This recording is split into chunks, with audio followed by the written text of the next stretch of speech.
మంచిది. దేవుని యొక్క సన్నిధిలో ఈ దినాన మరికొన్ని విషయాలు మనం నేర్చుకుంటూ మనం ముందుకెళ్దాం. మనము గత కొన్ని నెలలుగా కొన్ని విషయాలు నేర్చుకుంటూ వచ్చాం. లాస్ట్ సబ్జెక్ట్స్ భాగంగా కొన్ని వస్త్రముల గురించి నేర్చుకుంటూ వచ్చాం బైబిల్లో. తదుపరి ఆ యొక్క సబ్జెక్టు అయిపోయిన తదుపరి బైబిల్ గురించినటువంటి క్లుప్త వివరణ నేర్పించాలి అన్న ఆలోచనను బట్టి బేసిక్ క్రిస్టియన్ లైఫ్ ఎలా ఫౌండేషన్ అనేటువంటిది కావచ్చు, ప్రతి విశ్వాసు కూడా ఏ రీతిగా అయితే మందిరానికి వెళ్ళి ఏమి తెలియనప్పుడు నేర్చుకోవడానికి ప్రయత్నం చేస్తూ ఉంటారో అటువంటి వారికి ఎంతో ఉపయోగకరంగా ఉంటుంది అన్న విషయాన్ని కూడా మనం లాస్ట్ వీక్లో నేర్చుకుంటూ వచ్చాం. అందులో ఉన్నటువంటి విషయాలు ఈరోజు ఎంత కలెక్టర్ చదువుతున్నా, ఐఏఎస్ చదువుతున్నా, లేకుంటే ఇంకా ఉన్నతమైనటువంటి స్థితిలో ఉన్న ప్రతి ఒక్కరు కూడా ప్రారంభంలో వారు LKG, UKG, first class, second class చదువుతున్నటువంటి సమయంలో అలాగే ఫండమెంటల్స్ కావచ్చు, లేకుంటే ఏబిసిడీలు ఆలని మనం ఏ రీతిగా అయితే చదువుకున్నామో అవి వారి భవిష్యత్తుకు ఎంతో ఆశీర్వాదాన్ని ఇచ్చాయి. అలానే ఒక క్రైస్తవులముగా ఉన్న ప్రతి ఒక్కరు కూడా బేసిక్ క్రిస్టియన్ లైఫ్లో తెలుసుకోవాల్సినటువంటి విషయాలు, ప్రాముఖ్యముగా తెలుసుకోవాల్సినటువంటి విషయాల్ని మనం నేర్చుకుంటూ మనం ముందుకు వెళ్తూ ఉన్నాం. ఇలా స్లోగా మరి ప్రయాణం చేస్తూ రానున్న దినాల్లో లోతైనటువంటి విషయాలు మనం నేర్చుకుంటూ మనం ముందుకు వెళ్దాం. లాస్ట్ వీక్లో కొన్ని విషయాలు నేను మీకు తెలియచేస్తూ ముందుకు వెళ్ళాను. బైబిల్ చరిత్రలో వివిధ కోణాల్లో మనం చూస్తే అందులో భాగంగా క్లుప్తముగా కొన్ని విషయాలు మనం చూసినప్పుడు అసలు బైబిల్ అంటే ఏంటి, బైబిల్ను ఎందుకు మనం చదవాలి, బైబిల్ని ఏ ఉద్దేశాలతో మనం చూడాలి, దేవుడు ఏ ఉద్దేశాలు కలిగి ఉన్నాడు అన్న విషయాన్ని గత సెషన్లో నేను వాటి గురించి తెలియచేస్తూ ఉంటున్నాను. నూతనంగా జాయిన్ అయిన వారు వినాలి. ఎందుకు మానవులకు బైబిల్ ఇవ్వబడింది అన్న విషయాన్ని తెలియచేస్తూ వచ్చాను. దేవుని చిత్తాన్ని తెలుసుకొనుటకు, అదే రీతిగా ఆయనకు ఇష్టలుగా ఎలా ఉండాలో, ఏ విధంగా జీవించగలమో తెలుసుకోవడానికి బైబిల్ ఇవ్వబడింది అన్న విషయాన్ని, అలానే పరలోక మార్గము తెలుసుకోవడానికి దానిలో నడుచుట కొరకు అన్న విషయాన్ని మనం నేర్చుకుంటూ వచ్చాం. ప్రస్తుత దినాల్లో పుణ్యకార్యాలు చేస్తే స్వర్గం ఉంటుంది అని భావించేటువంటి వారు భూలోకంలో అనేక మంది. కాబట్టి ఎలా పరలోకానికి వెళ్తారు, ఆ మార్గం ఏంటి అని యేసుక్రీస్తు ప్రభుల వారు అదే రీతిగా బైబిల్లో ఉన్నటువంటి సంగతులను బట్టే మనము మోక్షానికి వెళ్ళగలం అన్న విషయాన్ని నేర్పిస్తూ మనం గత సెషన్లో నేర్చుకుంటూ వచ్చాం. 4th పాయింట్లో ఆయన సంకల్పము తెలుసుకోవడానికి బైబిల్ ఇవ్వబడింది.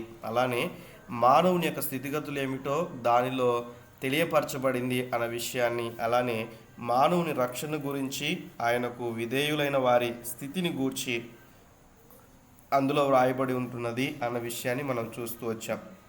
ఇంకా వివిధ కోణాల్లో వివిధ రకాలుగా బైబిల్ ఎందుకు మనకి ఇవ్వబడింది అని మీరు ఒకవేళ ఓన్గా కూడా కొన్ని విషయాలు మీరు రాసుకోవచ్చు. అనగా దేవుని యొక్క చిత్తానుసారంగా దేవుని యొక్క లేఖన భాగాలను బట్టి అన్న విషయాన్ని మీకు గుర్తుకు చేస్తూ ఉన్నారు. అలానే బి పాయింట్లో కొన్ని విషయాలు నేర్చుకుంటూ వచ్చాం. బి పాయింట్ ఏం నేర్చుకున్నాం చెప్తారు ఎవరైనా?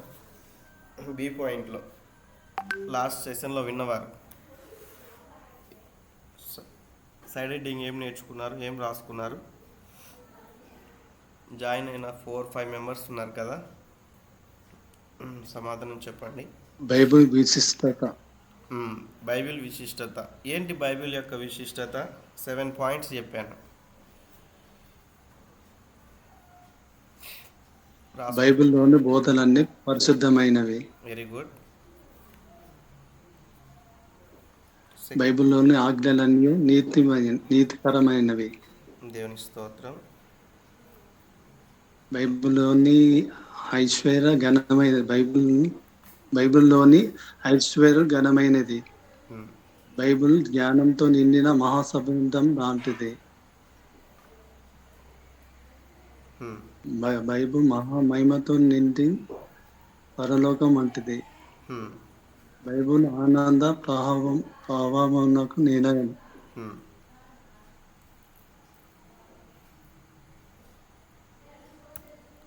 7th పాయింట్లో బైబిల్ చరిత్ర అంతా కూడా వాస్తవాలు.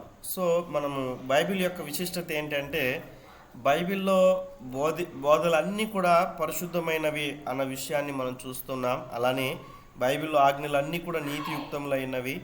బైబిల్ ఐశ్వర్యపు గని వంటిది అన్న విషయాన్ని కూడా మనం నేర్చుకుంటూ వచ్చాం. బైబిల్ జ్ఞానముతో నిండిన మహాసముద్రం వంటిది. అందుకే సామెతల గ్రంథాన్ని మనం ప్రతిరోజు కూడా ఒక్కొక్క అధ్యాయాన్ని మనం చదువుతూ ఉన్నప్పుడు దేవుని యొక్క సన్నిధిలో జ్ఞానం చేత నింపబడతామని, ఇంకా బైబిల్లో ఉన్నటువంటి విషయాలు క్రమముగా మనం చదువుతూ ఉన్నప్పుడు మనకు దేవుని యొక్క జ్ఞానం అనేటువంటిది మనకు అనుగ్రహింపబడుతుంది అన్న విషయాన్ని నేర్చుకుంటూ వచ్చాం. అలానే బైబిల్ మహిమతో నింపబడిన పరలోకం వంటిది. లేఖనాల్ని ఏదో చదువుతున్నాం అన్నట్లుగా చదవకూడదు, కానీ అందులో రాయబడినటువంటి సంగతులు గ్రహించి అందులో ఆనందించేటువంటి వారముగా ఉండాలని లాస్ట్ సెషన్లో నేర్చుకుంటూ వచ్చాం. అలానే దేవుని యొక్క సన్నిధిలో బైబిల్లో ఉన్నటువంటి చరిత్ర అంతా కూడా వాస్తవాలని వివిధ కోణాల్లో ఎగ్జాంపుల్గా కొన్ని విషయాలు తెలియచేశాను. గతంలో ఏ రీతిగా అయితే పాత నిబంధన గ్రంథంలో ఇశ్రాయేలు ప్రజలు ఆ యొక్క సముద్రం గుండా వారు ఆ మార్గం గుండా దాటుతూ వెళ్తున్నటువంటి సమయంలో ఏ రీతిగా అయితే శత్రు సైన్యం అనేటువంటిది ఆ యొక్క సముద్రంలో మునిగిపోయారో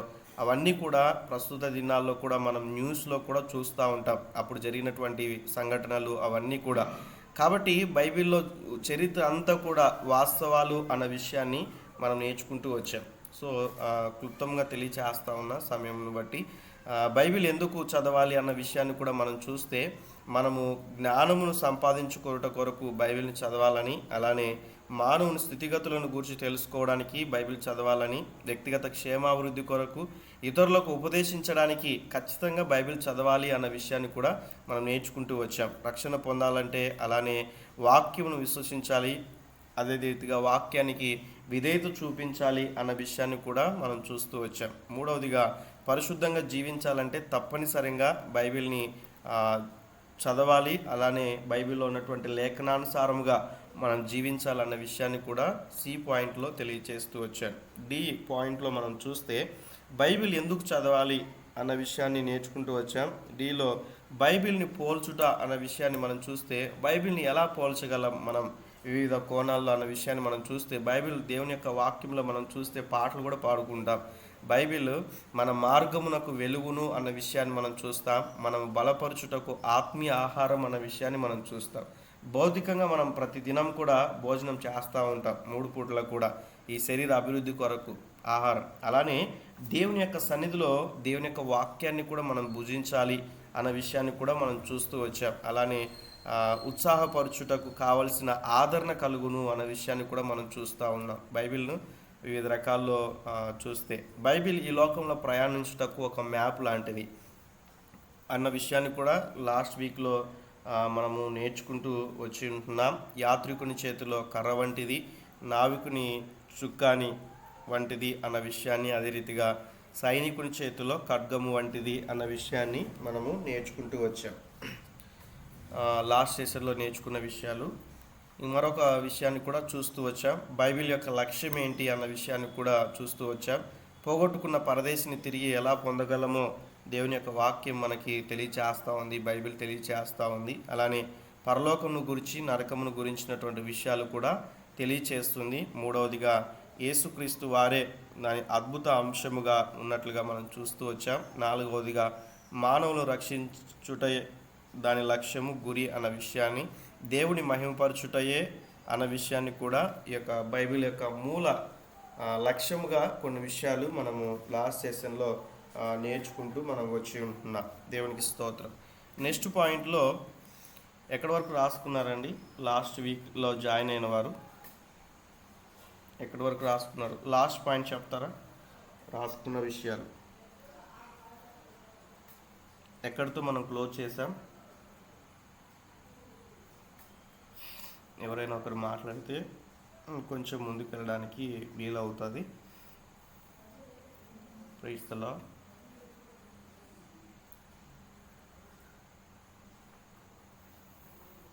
రాజ్ కుమార్ అన్న, మిగతా వారు వచ్చిన వారు స్పందించండి.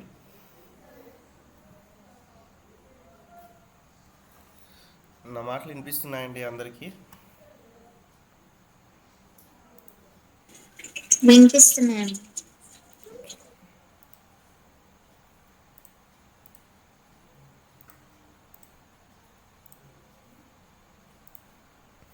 Okay, no problem.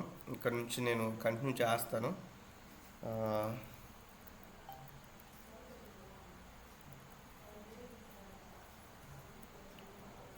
So Bible ఎలా చదవాలి అన్న విషయాన్ని మనం చూస్తూ వచ్చాం.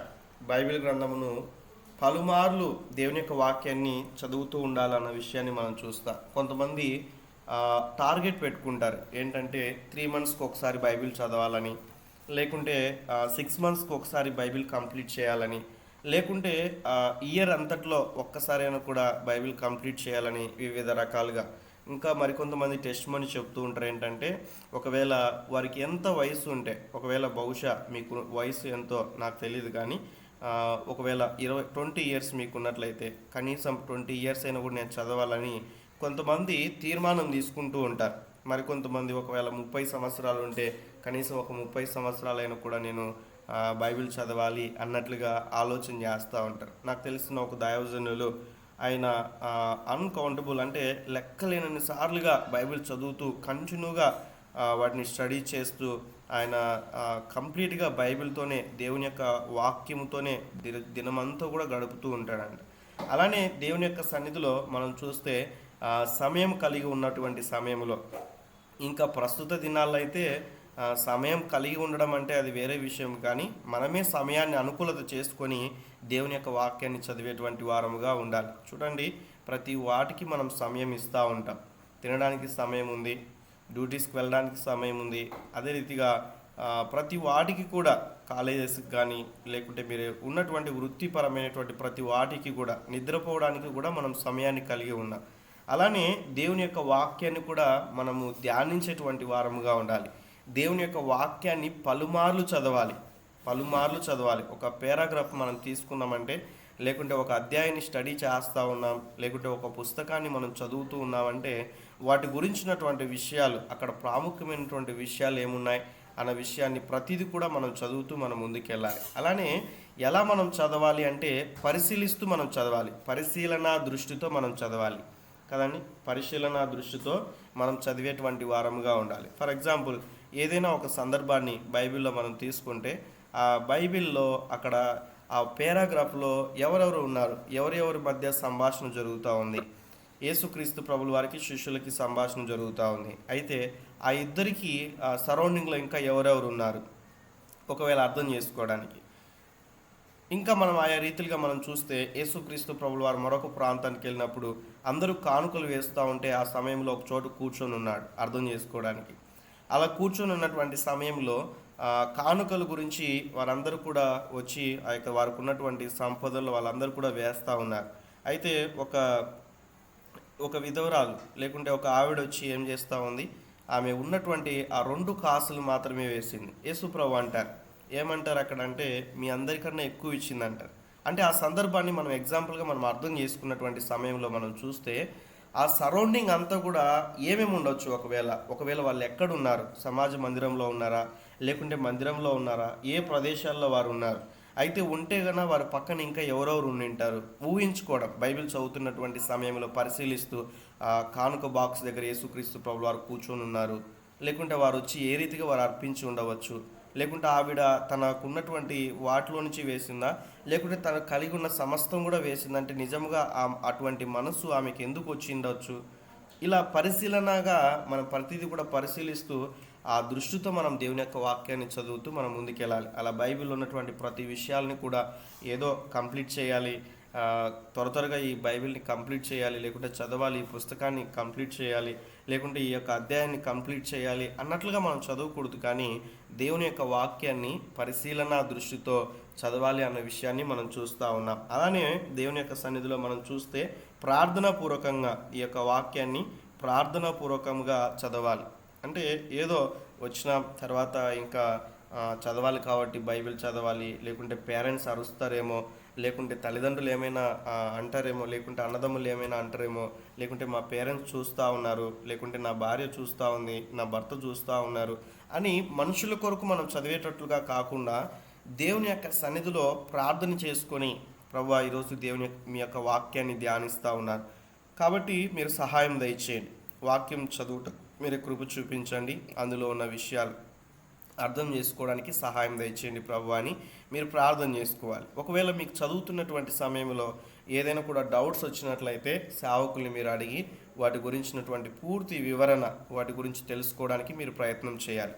ఇక్కడ ఉన్నటువంటి వారిలో బహుశా మీరు బైబిల్ క్రమంగా చదువుతూ ఉంటే ఖచ్చితంగా డౌట్స్ వస్తూ ఉంటాయి. డౌట్స్ రాలేదంటే మీరు బైబిల్ని చదవలేదని ఒక గుడ్డిగా మీరు ఒక క్వశ్చన్ మార్క్ వేసుకోవచ్చు. అర్థమవుతుందండి? ఒకసారి అందరూ ప్రైజ్ లాట్ చెప్తారా? అన్మ్యూట్ చేసి ప్రైజ్ లాట్. వింటున్నారా? Praise lord. Okay, praise lord. Very good. Doubts రాలేదంటే ఒక్కటే అర్థం చేసుకోవాలి, ఏంటంటే మీకు డౌట్స్ రాలేదంటే బైబిల్ చదవలేదని అర్థం. లేకుంటే మీరు బైబిల్ పైన కాన్సన్ట్రేషన్ చేయలేదు, దృష్టి ఉంచలేదు దేవుని యొక్క వాక్యాన్ని నేర్చుకోవడానికి అన్నట్లుగా. కాబట్టి చదువుతూ ఉండగా దేవుడు అనేక విషయాలు మాట్లాడతారు. మీకు అర్థం కాని విషయాలు ఉన్నట్లయితే మీకు స్థానిక సంఘంలో ఉన్న సేవకులు మీరు అడగచ్చు, లేకుంటే ఇక ప్లాట్ఫామ్లో టీచ్ చేస్తున్న సేవకులైనా కూడా మీరు అడగవచ్చు. వాటి గురించిన పూర్తి వివరణ ఖచ్చితంగా మనం నేర్చుకుంటాం. నేను ఎప్పుడు కూడా చెప్తూ ఉంటాను, టీం మెంబర్స్ కావచ్చు, చర్చిలోని యవనస్తులకు కావచ్చు, ఉన్నటువంటి విశ్వాసులకు కావచ్చు, ఏం చెప్తుంటానంటే తెలియకపోవడం తప్పు కాదు, కానీ తెలుసుకోకపోవడమే తప్పు అని చెప్తూ ఉంటాను.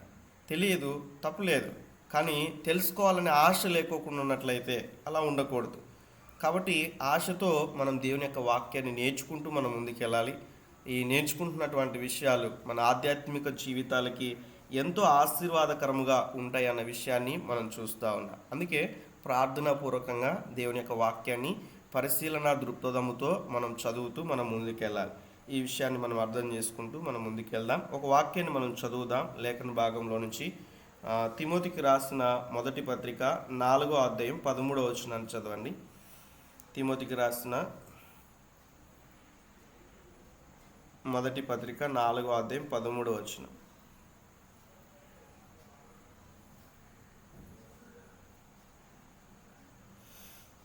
తీసిన వారు ఎవరైనా చదవచ్చు. తిమోతికి రాసిన పత్రిక మొదటి పత్రిక 4వ అధ్యాయం 13వ వచనం. నేను వచ్చి వరకు చదువుట యందును హెచ్చరించుట యందును బోధించుట యందును జాగ్రత్తగా ఉండుము. సో ఇక్కడ మనం చూస్తే లేఖన భాగంలో వాటిని ఏం చేయాలంట? మరొకసారి చిన్నగా చదవండి అమ్మా. నేను వచ్చి వరకు చదువుట యందును హెచ్చరించుట యందును బోధించుట యందును జాగ్రత్తగా ఉండుము. దేవునికి స్తోత్రం. ఇక్కడ కొన్ని విషయాలు రాయబడి ఉన్నాయి. కొన్ని విషయాలు పౌలు గారు తిమోతితో తెలియచేస్తున్నటువంటి విషయాలు మనం చూస్తే ఈ లేఖన భాగంను బట్టి ఈ 4వ అధ్యాయము 13వ వచనం. అందరూ కూడా బైబిల్ తెరవండి, అనుకూలవుతున్న ప్రతి ఒక్కరు కూడా. ఇక్కడ ఎన్ని విషయాలు రాయబడి ఉన్నాయి చెప్పండి ఒకసారి. ఏమని మాట్లాడుతూ ఉన్నారు? ఎన్ని విషయాలు రాయబడి ఉన్నాయి? నేను వచ్చు వరకు అన్న విషయాన్ని మనం చూస్తూ ఉన్నాం. అయితే మొట్టమొదటిగా చేయవలసిన విషయం ఏంటంటే చదువుట యందును అంటున్నాడు. మొట్టమొదటిగా ఏం చేయాలంట? చదవమని చెప్తా ఉన్నాడు తిమోతికి. రెండవదిగా ఏమంటున్నాడంటే అందులో ఉన్న సంగతుల గురించి హెచ్చరించాలి. అలానే బోధించుట యందును జాగ్రత్తగా ఉండుము అన్న విషయాన్ని మనం చూస్తూ ఉన్నాం. చూడండి, మనం దేవుని యొక్క వాక్యాన్ని ఎటు పడితే అటు చదవడానికి, ఎటువంటి అలా అర్థం చేసుకోవడానికి వీల్లేదు. వాక్యాన్ని వాక్యముగానే మనం అర్థం చేసుకోవాలి. కాబట్టి లోకంలో ఉన్నటువంటి అన్ని వాటి వల్లే సాంప్రదాయాల ప్రకారంగా అలా మనం నమ్మడానికి వీల్లేదు. దేవుని యొక్క వాక్యాన్ని పరిశీలన దృక్పథంతో చూస్తూ ప్రార్థనాపూర్వకంగా దేవుని యొక్క వాక్యాన్ని వాస్తవము అక్కడ ఏముంటున్నది అన్న విషయాన్ని గ్రహించి మనం దేవుని యొక్క వాక్యాన్ని చదివేటువంటి వారంగా ఉండాలి. అలానే ఒకవేళ దేవుని యొక్క వాక్యముతో ఇతరుల్ని హెచ్చరించాలంటే, ఒకవేళ విశ్వాసులుగా ఉన్నటువంటి వారిని హెచ్చరించాలంటే అది కూడా ఏంటంటే జ్ఞానయుక్తముగా వారితో మాట్లాడాలి. ఈరోజు చాలామంది స్థానిక సంఘాల్లో కూడా మనం చూస్తే సేవకులు మాట్లాడుతున్న మాటలకి వారు హట్ అయిపోయి దేవుని యొక్క మందిరానికి కూడా దూరం అవుతూ ఉంటారు. ఒకవేళ ఈ మాటలు వింటున్నటువంటి వారు సేవకురాలు ఉన్నట్లయితే జ్ఞాపకం ఉంచుకోవాలి. విశ్వాసులతో మాట్లాడేటువంటి విధానం అనేటువంటిది కూడా, వారిని హెచ్చరించేటువంటి విధానం అనేటువంటిది కూడా చాలా ప్రాముఖ్యమైనటువంటిది. అలానే బోధించుట యందును అన్న విషయాన్ని మనం చూస్తాం. ఈ బోధించేటువంటి విషయంలో దేవుడు మాట్లాడుతున్నటువంటి సమయంలో నిజముగా దేవుడు నాతో మాట్లాడుతున్నాడు, నా జీవితంలో మార్పు అనేటువంటి దేవుడు కోరుకుంటున్నాడనే దృక్పథంతో వాక్యాన్ని వినాలి. బోధించేవారైతే దేవుని యొక్క వాక్యంను బోధించాలి, వినేటువంటి వారైతే దేవుడు నాతోనే మాట్లాడుతున్నాడు అన్నట్లుగా తీసుకోవాలి. అలా కాకుండా ఫర్ ఎగ్జాంపుల్ ఇక్కడ రాజ్ కుమార్ అన్న ఉన్నాడు, అన్న ఫీల్ అవ్వడలేండి, చెప్తున్నా జస్ట్ అర్థం చేసుకోవడానికి. సుధీర్ బ్రదర్ ఉన్నారు. నేను వారికి ఏదైనా ఇప్పుడు వాక్యం చెప్తున్నటువంటి సమయంలో ఒకవేళ వాళ్ళు ప్రార్థన చేసుకోలేదనుకోండి, దేవుడు మాట్లాడతారు. ఇక్కడ ఉన్నటువంటి కొంతమంది సహోదరులు ప్రార్థన చేసుకోవట్లేరు, మీ జీవితాల్లో ప్రార్థన లేదు అని ఒకవేళ ఒక సేవకుడు ఏదైనా కూడా మాట్లాడారు అనుకోండి, ఒకవేళ నేను వారిని మాట్లాడాను అనుకోండి, ఆ విషయాన్ని ఎలా తీసుకోవాలంటే, ఒకవేళ నిజంగా వారిలో ప్రార్థన జీవితం అనేటువంటిది లేకుండా ఉన్నట్లయితే, ప్రభువా ఇక మీదట నా జీవితంలో ప్రార్థన జీవితాన్ని నాకు దయచేయండి, ప్రార్థించడానికి సమయాన్ని దయచేయండి, నా ప్రార్థన ప్రాకారాలని అదే రీతిగా నా ప్రార్థన జీవితాన్ని కట్టుకుంటాను ప్రభువా అని వారు తీర్మానం తీసుకొని అట్టి రీతిగా వాక్యం ద్వారా దేవుడు మాట్లాడిన విషయాలను బట్టి ప్రార్థన చేసుకొని అలా జీవించడానికి వారు ఇష్టపడాలి. అలా కాకుండా అన్న వాంటెళ్ళి నన్నే టార్గెట్ చేసి, లేకుంటే సేవకుడు నా గురించి చెప్పాడు, కావాలని చెప్పాడు, నాకున్న పరిస్థితులన్నీ తనకు తెలుసు అందుకే ఇలానే మాట్లాడినాడు అన్నట్లుగా ఈ రకంగా తీసుకోకూడదు. ఈరోజు ఎందుకు సంఘంలో విభేదాలు వస్తూ ఉన్నాయి, లేకుంటే అసమాధానం ఏర్పడుతూ ఉంది, ఇవన్నీ కూడా అంటే ఈ హెచ్చరించేటువంటి విషయంలో కావచ్చు, బోధించేటువంటి విషయంలో కావచ్చు, జాగ్రత్త పడుకోకుండా మాట్లాడుతూ ఉన్నటువంటి విధానం బట్టి ఎన్నో శ్రమల గుండా వెళ్లాల్సినటువంటి పరిస్థితి, వివిధ రకాలైనటువంటి పరిస్థితులు మనం చూస్తూ ఉన్నాం. కాబట్టి ఏ రీతిగా అయితే బోధిస్తూ ఉన్నాడు, తిమోతికి తెలియచేస్తూ ఉన్నాడు, తను రానున్న దినాల్లో ఆ పరిచయం చేసేటువంటి విధానంలో ఏ రీతిగా ఉండాలో పౌలు గారు తెలియచేస్తూ ఉన్నారు. అలానే ఈ వాక్యమును మనం చదివిన విధముగా మనం కూడా దేవుని యొక్క వాక్యాన్ని మనం చదువుతూ ఉండాలి. మరొక వచనాన్ని చూద్దాం. యెషయా గ్రంథము 34వ అధ్యాయము 16వ వచనాన్ని చూసినట్లయితే చూడండి లేఖన భాగాన్ని. యెహోవా గ్రంథమును పరిశీలించి చదువుకొనుడి.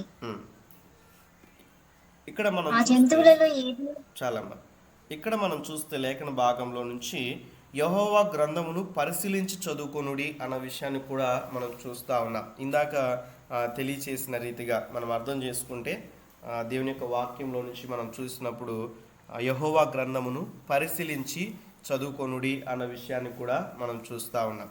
సో ప్రాక్టికల్గా మనం ఆ యొక్క విషయాన్ని మనం చూద్దామా? లేఖన భాగంలో నుంచి ఏదైనా కూడా ఒక వచనాన్ని మనం తీసుకొని బైబిల్ స్టడీ చేస్తాం కదా. ఎవరో ఉన్నారు, సిద్ధంగా ఉన్నారు అందరూ? జస్ట్ అర్థం చేసుకోవడానికి ప్రాక్టికల్గా ఎలా మనం దేవుని యొక్క వాక్యాన్ని చదవాలన్న విధంగా బైబిల్స్ ఉన్నాయా? ఎంతమంది దగ్గర ఉన్నాయి బైబిల్స్?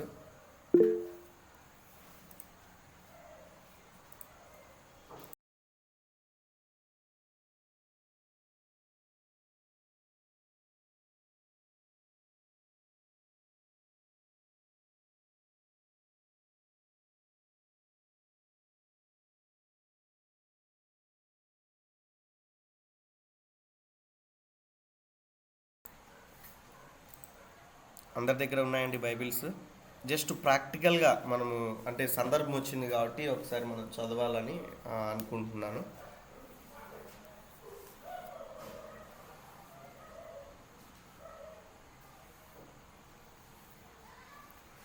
అందరం కూడా బైబిల్ తెరుద్దాం.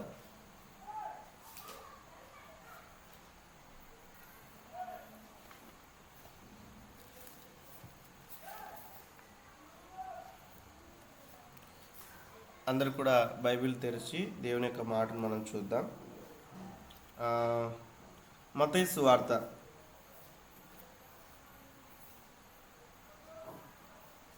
సువార్తలో రాయబడిన విషయాలు జస్ట్ అర్థం చేసుకోవడానికి.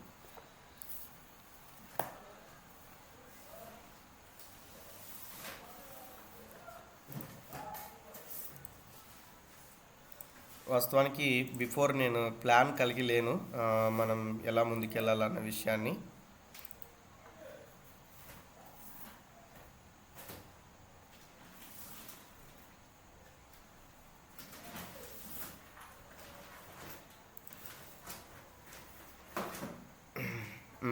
ఇక్కడ చూస్తూ ఉన్నారు కదండి మీరు, ఇందులో వచ్చి సరిపోతుంది. ఇక్కడ కనిపిస్తుంది అందరికీ స్క్రీన్?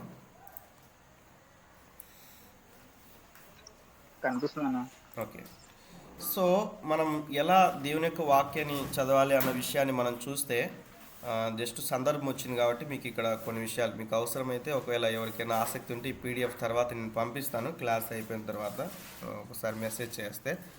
ఒక లేఖన భాగాన్ని మనం పరిశీలించుకుంటూ మనం చదువుతున్నటువంటి సమయంలో అక్కడ రాయబడినటువంటి సమయం ఏంటి, లేకుంటే సంస్కృతి ఏంటి, స్థలం ఏంటి, భాష ఏంటి, అప్పుడు విశ్వాసులు ఎలా ఉన్నారు, లేకుంటే అప్పుడు ప్రజలు ఏ రీతిగా ఉన్నారు, అక్కడ ఉన్నటువంటి సందర్భం ఏంది, లేకుంటే వాక్య భాగంలో ఎక్కువ శాతం దేని గురించి మాట్లాడుతూ ఉన్నారు, లేకుంటే తక్కువ శాతం ఏ రీతిగా వ్రాయబడి ఉంటున్నది అన్న విషయాన్ని కూడా పరిశీలన చేస్తూ ముందుకెళ్ళాలి.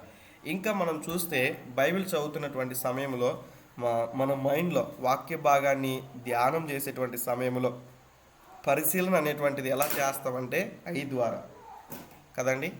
అవునంటారా కాదంటారా? మాట్లాడండి. ఐ ద్వారానే కదా. అబ్జర్వేషన్ అనేటువంటిది ఎలా చేస్తాం మనం? త్రూ ఐ కదా. అబ్జర్వేషన్ మాట్లాడాలి అందరూ కూడా, ఎవరు మాట్లాడలేరు. నేను ఒక్కనే మాట్లాడుకుంటే మెసేజ్ అయ్యిద్ది. నేను అందుకే మిమ్మల్ని అడుగుతా ఉన్నాను. మీ దగ్గరికి రోల్డ్ గోల్డ్ తీసుకొని వస్తారండి, ఎలా పరిశీలన చేస్తారు మీరు? వాటి చూడకుండా చేయగలరా పరిశీలన? లేకుంటే చెప్పగలరా ఏది గోల్డ్ ఏది రోల్డ్ గోల్డ్ అని? చూసిన తర్వాతే మీరు చెప్పగలుగుతారు. ఏదైనా కూడా కావచ్చు, రెండు వస్తువులను ఏదైనా కూడా మార్కెట్కి వెళ్తారు, వాటిని పరిశీలిస్తారు. ఏ కూరగాయలు బాగున్నాయి, అవి బాగలేవా, లేకుంటే అవి ఏమైనా పురుగులు పడి ఉన్నాయా, లేకుంటే మెత్తబడి ఉన్నాయా, అన్నీ కూడా చూసి మంచి తీసుకుంటారు కదా. అంటే పరిశీలించి తీసుకుంటారు, ఎందుకంటే డబ్బులు పెడతా ఉన్నారు కాబట్టి. అలానే దేవుని యొక్క వాక్యాన్ని కూడా మనం ఏంటంటే పరిశీలించి అబ్జర్వేషన్ కాబట్టి మన ఐస్ అనేటువంటిది దేవుని యొక్క వాక్యాన్ని చూస్తూ ఉండాలి.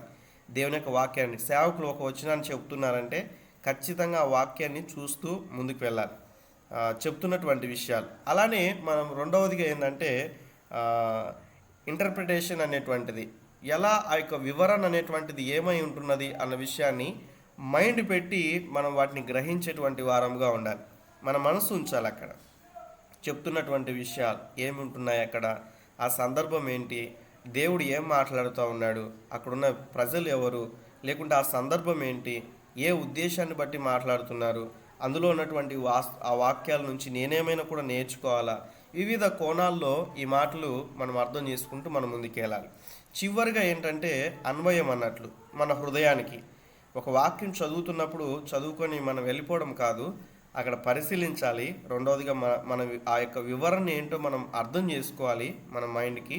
మూడవదిగా ఏంటంటే తప్పనిసరిగా ఆ యొక్క వాక్యం ఏం చెప్తుంది, మనం ఏదైనా కూడా మార్చుకోవాల్సినటువంటి విషయాలు ఉన్నాయా, లేకుంటే హెచ్చరింపు వచనాలు ఏమైనా కూడా ఉంటున్నాయా, ఇవన్నీ కూడా మనం అర్థం చేసుకుంటూ చివరిగా అన్వయం చేసుకోవాలి. దేవునితో ఒక తీర్మానంలాగా తీసుకోవాలి. అందులో ఉన్నటువంటి విషయాలు ఎంచుకున్నటువంటి భాగాన్ని అనేకసార్లు చదివి అనేకసార్లు ఆ వాక్యాన్ని చదివి ప్రార్థనాపూర్వకంగా చదువుతూ ఆలోచనాపూర్వకంగా ఊహించుకుంటూ ధ్యానిస్తూ మనం అన్ని విషయాల్లో కూడా మనం దేవుని యొక్క సన్నిధిలో లేఖన భాగాల్ని చదవాలి అన్న విషయాన్ని మనం అర్థం చేసుకోవాలి. అలానే మనం చూస్తే ఊహాత్మకమైనటువంటి ప్రశ్నలు అంటే ఎలా మనం వాటిని చూడాలి అంటే, ఆ చదువుతున్నటువంటి విషయాల్లో నేనేం చూడగలను, నేను దేన్ని చూస్తూ ఉన్నాను. అలానే ఒకవేళ అక్కడ ఉన్నటువంటి విషయాల్లో నుంచి ఆ సందర్భాలని మనం ఏమైనా కూడా అవేమైనా మనం తాకుతున్నాయా అన్న విషయాన్ని కూడా మనం పరిశీలన చేస్తూ మనం ముందుకెళ్ళాలి. సో ఈ యొక్క విషయాలన్నీ కూడా నేను మళ్ళీ మీకు ఇది పీడిఎఫ్ పంపిస్తాను. ఈ విషయాలు అర్థం చేసుకోవాలని ప్రభు పేరిట మనం చేస్తూ ఉన్నాం. అయితే ఒక సందర్భాన్ని మనం చూస్తూ మనము ముందుకెళ్తున్నప్పుడు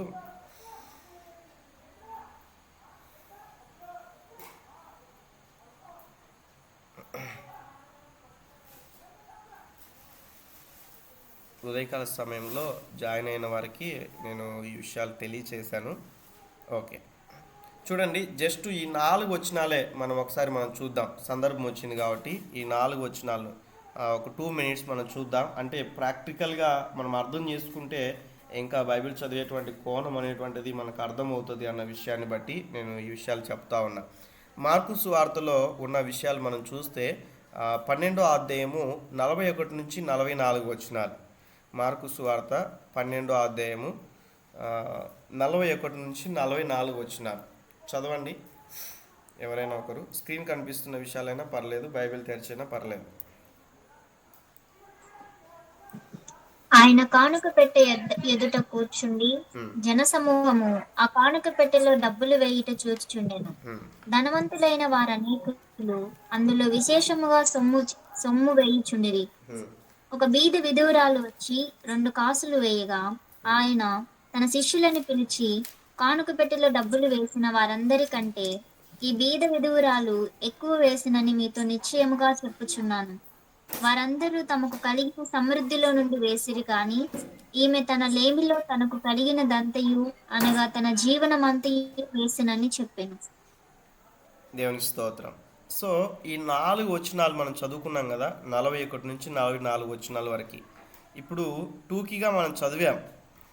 ఈ టూకీగా చదివినటువంటి ఈ 4 వచనాలనే ఇప్పుడు చదవడానికి బహుశా 1 నిమిషం పట్టింటుందేమో, 1 నిమిషం కూడా పట్టిండదని అనుకుంటున్నా. అంటే 1 మినిట్ కూడా చదవలేదు సహోదరి.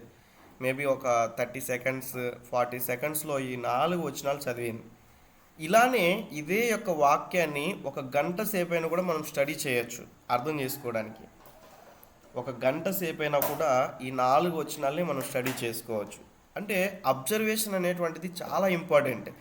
అందుకే నేను ఎక్కువ చెప్తూ ఉంటాను టీం మెంబర్స్కి కానీ, లేకుంటే చర్చ్లో కానీ, మనం ఎన్నిసార్లు బైబిల్ కంప్లీట్ చేసామనేది కాదు, ఎంత నేర్చుకున్నాం అనేది ప్రాముఖ్యమైనటువంటిది. అలానే ఎంత వాక్యానుసారంగా జీవిస్తున్నాం అనేది కూడా చాలా ప్రాముఖ్యమైనటువంటి విషయం. కాబట్టి ఈ 4 వచనాలు చదివాం కదా, ఇందులో రాయబడినటువంటి విషయాలు మీరు చూస్తూ ఉన్నారు కదా. ఇందులో రాయబడిన విషయాలు అసలు ఏంటి, ఈ సందర్భము మాట్లాడండి. ఒక్కొక్కరు ఒక్కొక్క ప్రశ్న, ఒక్కొక్క సమాధానం చెప్పండి. ఏం చూస్తూ ఉన్నారు ఇక్కడ ఈ 4 వచనాల్లో? ఎవరెవరు ఉన్నారు ఇక్కడ చెప్పండి ఒకసారి. ఎవరెవరు ఉన్నారు? అండర్లైన్ చేసుకోండి బైబిల్ తెరిచి. మీరు బైబిల్ తెరిచి అండర్లైన్ చేసుకోండి. ఎవరెవరు ఉన్నారు ఫస్ట్ ఈ సందర్భంలో? సమాధానం చెప్పండి. యేసుక్రీస్తు వారు ఉన్నారు. ఓకే, జనసమూహం మీరు మళ్ళీ సమాధానం చెప్పొద్దు. యేసుక్రీస్తు ప్రభుల వారు ఉన్నారు. సహోదరుడు సుధీర్ చెప్పారు. మిగతా వారు చెప్పండి. ధనవంతులు ఉన్నారు. ఓకే, అన్న ఒక పాయింట్ చెప్పారు. ఎవరెవరు ఉన్నారంటే ధనవంతులు కూడా ఉన్నారు. మిగతా వాళ్ళు చెప్పండి ఒక్కొక్క పాయింట్. బీద విధవరాలు ఉంది. జన సమూహం ఉన్నారు. Very good. జన సమూహం ఉన్నారు. శిష్యులు కూడా ఉన్నారు. Very good. శిష్యులు కూడా ఉన్నారు. ఇంకా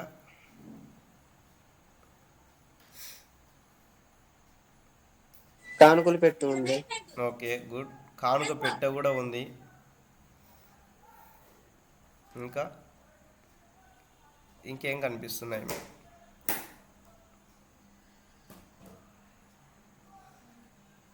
మాట్లాడండి.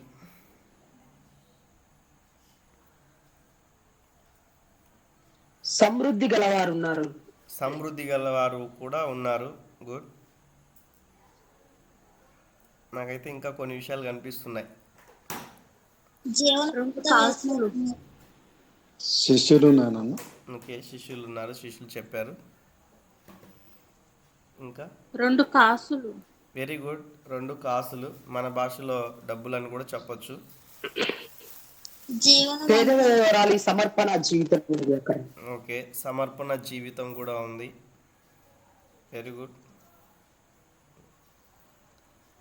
ఆమె జీవనం అంతా కూడా దేవునికి సమర్పించింది అన్న విషయాన్ని, సమృద్ధిలో ఉండి వారైతే వేశారు కానీ తనకున్న సమస్తాన్ని కూడా ఇచ్చింది అన్నట్లుగా రాయబడింది.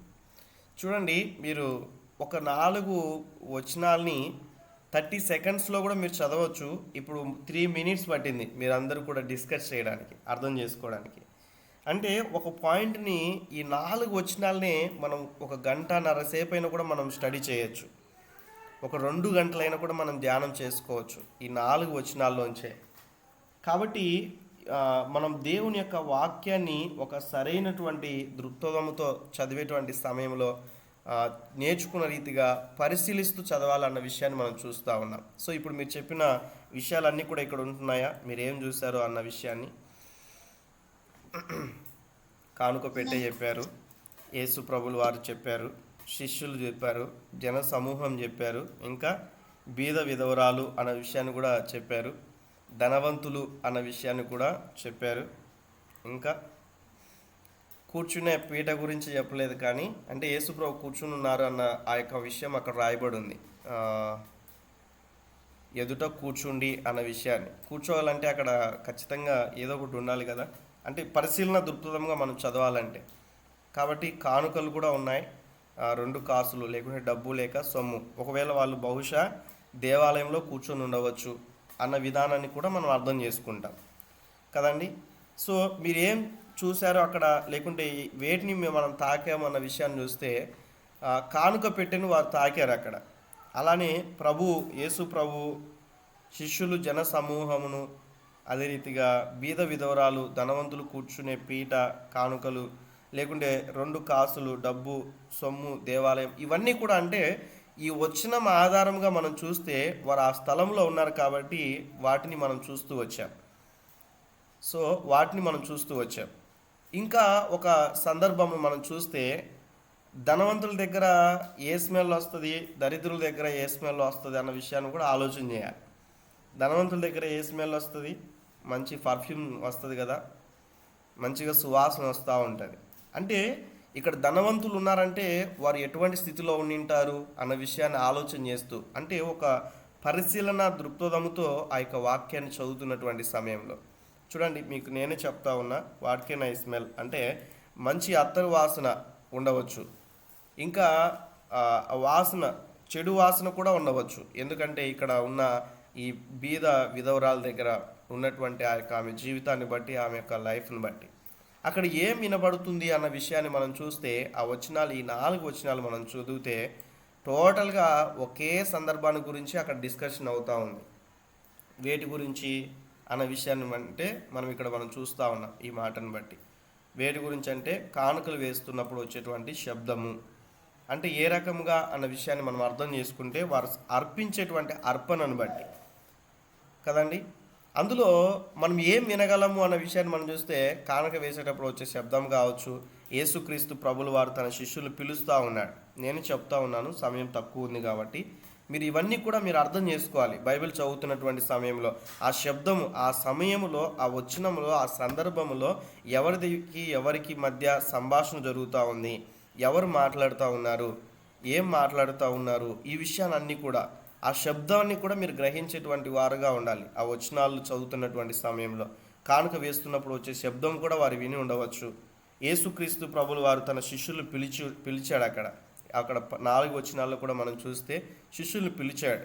అలానే కానుకల పెట్టెలో వేసినటువంటి వారందరికంటే ఈ బీదవరాలు ఎక్కువగా వేసినని మీతో నిశ్చయముగా చెప్పుచున్నాను అంటున్నాడు. అంటే అక్కడ యేసుక్రీస్తు ప్రభుల వారి యొక్క బోధ ఉంటున్నది కదండి. యేసుక్రీస్తు ప్రభుల వారి యొక్క బోధ కూడా ఉంటున్నది. వారందరూ కూడా తన సమృద్ధిలో నుండి వేశారు కానీ అన్న విషయాన్ని కూడా చూస్తూ ఉన్నాం ఈ వచనం ఆధారంగా. కానీ అక్కడ మనం చూస్తే అలా ఈమె తమ లేమిలో తనకు కలిగినదంతా కూడా, అనగా తన జీవనం అంతా వేసినట్లుగా లేఖన భాగాల్లో మనం చూస్తూ ఉన్నాం. కాబట్టి ఈమె తమ లేమిలో తనకు కలిగినదంతా కూడా ఆమెకి ఇచ్చింది. కాబట్టి యేసుక్రీస్తు ప్రభులు వారు ఏమంటున్నారంటే ఆయన మాటలు ఏ స్థితిలో ఉంటున్నాయి అన్న విషయాన్ని మనం ఇక్కడ గ్రహించాలి. కొంతమంది బాధపడుతూ ఉంటారు, నాకు సొంత గృహం లేదు, లేకుంటే సొంత ఇల్లు లేదు, సొంత బైక్ లేదు, లేకుంటే సొంతంగా నాకంటూ ఏమీ లేవు అన్నట్లుగా ఆలోచన చేస్తూ ఉంటారు. ఆ సందర్భాలని మనం ఊహించుకుంటూ నిజంగా అక్కడ ఎవరి పక్షాన ఉన్నాడు దేవుడు? అన్నీ ధనవంతుల పక్షాన దేవుడు మాట్లాడుతున్నాడా, లేకుంటే ఆ బీద విధవరాల పక్షాన దేవుడు మాట్లాడుతూ ఉన్నాడా? అక్కడ జరుగుతున్నటువంటి విషయాలు ఏంటి అన్న విషయాన్ని కూడా మనం ఆలోచన చేస్తూ దేవుని యొక్క వాక్యం ద్వారా కూడా మనం ఆదరణ పొందవచ్చు దేవుని యొక్క వాక్యం చదువుతున్నటువంటి సమయంలో. కాబట్టి ఇక్కడ మనం చూస్తే కొంతమందిని నొప్పిని కలిగిస్తాయి దేవుని యొక్క మాటలు. బహుశా ధనవంతులు ఒకవేళ ఫీల్ అయి ఉండవచ్చు, అయినప్పటికీ కూడా మనం చూస్తే మరికొంతమంది సంతోషాన్ని కలిగి ఉండవచ్చు అక్కడ ఉన్నటువంటి సందర్భాన్ని బట్టి. సో ఇవన్నీ కూడా మనం దేవుని యొక్క సన్నిధిలో ఆమె చేసినటువంటి క్రియ ఏ రీతిగా మనం ఫీల్ అవ్వచ్చు. ఆమె త్యాగపూర్వకంగా చేసింది, ప్రేమతో ఇచ్చేది దేవునికి ఎంతో ఇష్టం అన్న విషయాన్ని మనం చూస్తాం. అలానే సమాజం దృష్టిలో బీద విధవరాలే కానీ దేవుని యందు ఆమె గొప్ప ధనవంతురాలుగా అయిపోయింది ఆ క్షణంలో. ఆ 4 వచనాల్లో ఎన్ని విషయాలు మనం నేర్చుకోవచ్చు చూడండి. జస్ట్ మనం చదువుతున్నటువంటి సమయంలో, అర్థం చేసుకుంటూ మనం చదువుకున్నటువంటి సమయంలో అలానే మనం చూస్తే దేవునికి ఇవ్వాల్సినది లేకుంటే దేవునికి ఇవ్వడానికి ఉండాల్సినది డబ్బు కంటే మనసు ఇంపార్టెంటు అన్న విషయాన్ని మనం చూస్తూ ఉన్నాం. డబ్బు కంటే మనసు ఇంపార్టెంట్. నాకు కూడా పరిచర్య చేస్తున్నటువంటి సమయంలో నాకు ధనం ఉంటే కన్నా నేను అవి చేయొచ్చు ఇవి చేయొచ్చు అన్నట్లుగా ఎన్నో ఆలోచనలు ఉండేవి నాకు ఒక సమయంలో. అయితే తర్వాత దేవుని యొక్క సన్నిధిలో పరిచర్య చేస్తున్నటువంటి సమయంలో దేవుడు చాలా విషయాలు తెలియజేస్తూ వచ్చాడు. డబ్బు ఉంటేనే కాదు, దేవుని యొక్క సన్నిధిలో ఆశ ఉంటే చాలు దేవుడు వాడుకుంటాడు అన్నట్లుగా. అలానే మన జీవితాల్లో కూడా అనుకుంటూ ఉండవచ్చు, డబ్బు లేక నేను ఇలా ఉన్నాను, లేకుంటే డబ్బు లేక నేను దేవుని యొక్క సన్నిధిలో ఇలా ముందుకు వెళ్ళట్లేను. ఈ రకరకాలటువంటి కారణాలు ఉండొచ్చు. కానీ డబ్బు కన్నా ప్రాముఖ్యంగా మనసు ఇంపార్టెంట్ అనేటువంటిది మనం గ్రహించాలి. ఆమె ఎటువంటి హృదయంతో దేవునికి ఇచ్చింది, అక్కడున్న వారు ఎటువంటి స్థితిలో నుంచి దేవునికి ఇచ్చారు, వారికున్న సమృద్ధిలోంచి ఇచ్చారు. ఈమె లేములో నుంచి ఇచ్చింది. అందుకే దేవుడు హృదయాన్ని చూశాడు అన్న విషయాన్ని మనం చూస్తూ వచ్చాం. అలానే తన దగ్గర ఉన్న 2 కాసులు మీద ఆమె ఆధారపడలేదు అన్న విషయాన్ని ఆలోచన చేయాలి. 2 కాసుల మీద ఆధారపడలేదు, తనకున్నటువంటి వాటిపైన ఆధారపడలేదు, ఆమె దేవునిపైన ఆధారపడింది. ఈరోజు చూడండి, మనకున్న వాటిపైన ఆధారపడి జీవించే వాళ్ళు ఉంటారు. వస్తువులు, వాహనాలు, ధనబలం, లేకుంటే ఉన్న బంధుబలం, ఇంకా రకరకాలటువంటి కుల బలం, రకరకాలటువంటి బలాలపైన ఆధారపడి జీవించే వారు ఉంటారు. కానీ ఇక్కడ ఆమె ఆ 2 కాసులపైన ఆధారపడలేదు, కానీ దేవునిపైన ఆధారపడింది. చూడండి, ఈ 4 వచనాల నుంచి ఎన్ని విషయాలు మనం నేర్చుకోవచ్చు. కాబట్టి దేవుడు నన్ను పోషిస్తాడని ఆమె నమ్మింది, సంరక్షిస్తాడని గట్టిగా ఆమె నమ్మింది, కాబట్టి అది చేయగలిగింది. ఈరోజు విశ్వాసులుగా ఉన్నటువంటి ఇక్కడున్న మనం అందరం కూడా ఆలోచన చేయాలి. మనకున్నటువంటి స్థితిపైన ఆధారపడి మనం ముందుకు వెళ్తూ ఉన్నామా? దేవునిపైన ఆధారపడి మనం ముందుకు వెళ్తున్నామా? ఉద్యోగం పైన ఆధారపడి జీవిస్తూ ఉన్నామా? దేవుని కృపపైన ఆధారపడి జీవిస్తూ ఉన్నామా? ఆలోచన చేయాలి దేవుని యొక్క సన్నిధిలో. కాబట్టి మరి మనం చూస్తే ఇక్కడున్న పేరు ప్రఖ్యాతులు ఆశించి ఇవ్వడం కాదు, కానీ ప్రేమతో ఇవ్వాలి అన్న విషయాన్ని మనం చూస్తూ ఉన్నాం. అక్కడున్న ధనవంతులు బహుశా ఎలా ఇచ్చింటారు? వారికున్న విధానం బట్టి. ఇప్పుడు మందిరాల్లో కూడా మనం చూస్తే కొన్ని మందిరాల్లో వాళ్ళు పోటాపోటీగా ఇస్తూ ఉంటారు. వాళ్ళ పేర్లు చదివించాలి, వాళ్ళ పేర్లు మందిరాల్లో వినబడాలి అని ఆలోచన చేయాలి. వాక్యం ఏం చెప్తుంది? నువ్వు ఒక చేత్తో ఇచ్చినప్పుడు మరొక చేతికి కూడా తెలియకూడదు అన్న విషయాన్ని మనం చూస్తాం. కుడి చేత్తో ఇచ్చేది ఎడమ చేతికి కూడా తెలియకూడదు. బట్ ప్రస్తుత దినాల్లో ఏమైపోతుందంటే, ఏదైనా కూడా చేస్తే గన ఇంత ఇచ్చాం అంత ఇచ్చాం, మేము మందిరం కట్టడానికి మేమే ఆ మెయిన్ డోర్ మేమే ఇచ్చాం, లేకుంటే ఇది చేసాం అది చేసాం, ఈ స్థలం ఇచ్చాం, ఏవో చెప్పుకుంటూ అనేక మందికి మాట్లాడుతున్నట్లుగా మనం ప్రస్తుత దినాల్లో ఆయా సంఘాల్లో లేకుండా ఆయా పరిస్థితుల గుండా సమాజంలో మనం చూస్తూ ఉంటాం. కానీ ఇక్కడ ఈమె చేసిన విధానం మనం చూస్తే పేరు ప్రఖ్యాతులు ఆశించి చేయలేదు. ఆమె దేవుని ప్రేమించింది కాబట్టి ఆమె చేయగలిగింది. తన దగ్గర లక్షల రూపాయలు, కోట్ల రూపాయలు లేవు, కానీ తనకున్న వాటిలోని ప్రభువును సంతోషపెట్టింది అన్న విషయాన్ని మనం చూస్తాం. యేసుక్రీస్తు ప్రభులు వారు అక్కడున్న సందర్భాన్ని మనం చూస్తే, యేసు పైరూపాన్ని మాత్రమే కాదు, కానీ లోపల హృదయాన్ని కూడా చూడగలడు అన్న విషయాన్ని మనం చూడాలి. అలానే ప్రస్తుత దినాల్లో మనం చూస్తే అనేక మంది దేవుడు నన్ను చూడలేదులే, లేకుంటే దేవుడు నన్ను అర్థం చేసుకోలేదు అని మీరు అనుకుంటూ ఉండవచ్చు. బట్ దేవుడు సమస్తం కూడా చూస్తూ ఉన్నాడు, ఆయనకి సమస్తమును కూడా ఎరిగిన వాడు అన్న విషయాన్ని మనం అర్థం చేసుకోవాలి. కాబట్టి యేసు పైరూపాన్ని కాదు, మన అంతరంగంగా మనం ఏం తింటున్నాం, మనం ఏ పరిస్థితుల్లో ఉంటున్నాం, మనం ప్రభు కొరకు ఎంత ప్రయాసపడుతున్నాం, ఎంత కొరకు ఆయన పరిచర్య చేస్తున్నటువంటి ఎన్ని శ్రమల గుండా వెళ్తున్నాం. He knows everything. ఆయనకి సమస్తం కూడా తెలుసు. కాబట్టి ఆయన కేవలం పై రూపాన్ని చూసేటువంటి వాడు కాదు, మనుషుల వలె అన్న విషయాన్ని మనం చూడాలి. లోపల మనము ఉన్న మన జీవితాన్ని, మన ఆత్మీయ జీవితాన్ని పరిశీలించేటువంటి స్థితి కలిగి ఉన్నటువంటి దేవుణ్ణి మనం కలిగి ఉంటున్నామన్న విషయాన్ని మనం చూస్తూ ఉంటున్నాం. ఇంకా మనం చూస్తే మనుషులు చూస్తున్నారని కాదు, కానీ దేవుడు ఎలాంటి హృదయంతో చూస్తూ ఉన్నాడు అది గ్రహించాలి. ఈ విషయాన్ని మనం అర్థం చేసుకోవాలి. కాబట్టి సేవకుడు చూడాలనో లేకుంటే సేవకురాలు చూడాలనో ప్రార్థించే వారంగా మనం ఉండకూడదు. వాక్యంను చదవటట్లుగా మనం ఉండకూడదు. పరిచర్య చేసేటువంటి వారంగా మనం ఉండకూడదు. దేవుడు చూస్తూ ఉన్నాడు నా జీవితాన్ని, దేవుడు చూస్తూ ఉన్నాడు నేను చేస్తున్న పరిచర్యను, దేవుడు చూస్తూ ఉన్నాడు నా జీవితంలో, నా కుటుంబంలో ఉన్నటువంటి ఈ యొక్క భార్య స్థానంలో ఉన్నటువంటి నేను, భర్త స్థానంలో ఉన్నటువంటి నన్ను, కుమారునిగా ఉన్న నన్ను, కుమార్తెగా ఉన్న నన్ను, తల్లిదండ్రులుగా ఉన్న నన్ను దేవుడు చూస్తూ ఉన్నాడు అన్న ఆ గ్రహింపుతో మన ఆత్మీయ జీవితాన్ని కొనసాగించుకోవాలి. అలానే మనం చూస్తే బీద విధవరాలు కానీ మాదిరి చూపించడంలో గొప్ప ధనవంతురాలుగా ఉంది ఆమె. ఈ 4 వచనాల్లో మనం పరిశీలన చేసినప్పుడు ఆమె జీవితాల్లో నుంచి మనం ఎన్ని విషయాలు నేర్చుకుంటున్నాం చూడండి. ఆమె బీద విధవరాలే సమాజంలో, కానీ ఆమె చూపించినటువంటి ఆ యొక్క విశ్వాసం, ఆ ప్రేమ, దేవునితో ఆ యొక్క ఉన్నటువంటి ఆ సహవాసం అనేటువంటిది గొప్ప ధనవంతురాలుగా మనం బిరుదు ఇవ్వచ్చు ఆమెకి. కాబట్టి సమృద్ధిలో నుంచి ఇవ్వడం కాదు గొప్పతనం, లేమిలో ఉండేటువంటి సమయంలోనే ఇవ్వాలి. బైబిల్ చదువుకున్నారా, ప్రార్థన చేసుకున్నారంటే టైం లేదు బ్రదర్ కదా. చెప్పేటువంటి సమాధానాలు ఇవే. దేవుని యొక్క సన్నిధిలో ఆలోచన చేయాలి. కాబట్టి మనకున్న ఎక్కువ సమయంలో కొంచెం దేవునికి ఇచ్చే విషయంలో అది గొప్ప విషయం కాదు. మనకు ఎటువంటి పరిస్థితులు ఉన్నా కూడా దేవునికి సమయం ఇవ్వడం చాలా ప్రాముఖ్యమైనటువంటిది. ప్రతి వాటికి సమయం ఇస్తాం. ఉద్యోగానికి 8 గంటలు కదండి, ఏదైనా కూడా కావచ్చు. స్కూల్కి 8 గంటలు, కాలేజీకి 8 గంటలు, అన్నిటికీ సమయం ఇస్తాం. కానీ దేవుని దగ్గరికి వచ్చే లోపల దేవునికి ఇవ్వలేనటువంటి పరిస్థితి. కాబట్టి దేవుణ్ణి అడ్జస్ట్ చేసుకోమని చెప్తూ ఉంటాం. కాబట్టి ఇక్కడ మనం చూస్తే ఈ యొక్క ప్యాసేజ్లో ఉన్న ఈ యొక్క విషయాలన్నీ కూడా మనం చూస్తూ మనం ముందుకెళ్ళాం, జస్ట్ అర్థం చేసుకోవడానికి. శిష్యులు ఇంకా డెప్త్గా మనం చదువుకుంటూ మనం ముందుకెళ్తే యేసుక్రీస్తు ప్రభు అని చెప్పారు ఒక సమాధానం. ఇందాక ఫస్ట్ చెప్పినటువంటి వారిలో సుధీర్ బ్రదర్ ఒక పాయింట్ చెప్పారు, యేసు ప్రభు అని. అసలు యేసు ప్రభు అక్కడున్న ఆ 4 వచనాల్లో నుంచే యేసు ప్రభు రోల్ ఏంటి, అక్కడ ఆయన ఏం చేస్తూ ఉన్నాడు ఆ 4 వచనాల్లో అన్న విషయాన్ని అబ్జర్వ్ చేయాలి. ఫస్ట్ అబ్జర్వ్ చేయాలి. అబ్జర్వ్ చేస్తూ ఆయన కూర్చున్నాడు. ఎక్కడ కూర్చున్నాడు అన్న విషయాన్ని, కానుకపేట దగ్గర కూర్చున్నాడు. కూర్చొని ఏం చేస్తూ ఉన్నాడు, ఆయన గమనిస్తూ ఉన్నాడు. లేకుంటే ఆ కానుకపేటలో జన సమూహములు డబ్బులు వేస్తున్నటువంటి ఆ స్థితిని అంతటిని కూడా ఆయన గమనిస్తూ ఉన్నాడు, లేకుంటే చూస్తున్నాడు. ఆయన రోల్ ఏంటి అక్కడ అన్న విషయాన్ని మనం చూస్తూ ఉన్నాం. కాబట్టి యేసుక్రీస్తు ప్రభుల వారు ఆ యొక్క ఆమె వేసినటువంటి ఆ విధానాన్ని బట్టి మేబీ ఆయన ఆశ్చర్యపడి ఉండవచ్చు. అంటే మనం ఊహించుకోవడం ఆ సందర్భంను బట్టి. ఇంకా మనం అర్థం చేసుకుంటే యేసుక్రీస్తు ప్రభుల వారి యొక్క రోల్ ఏంటి ఆ 4 వచనాల్లో అంటే, యేసు ప్రభు తన శిష్యులను పిలిచి వారికి బోధిస్తూ ఉన్నాడు.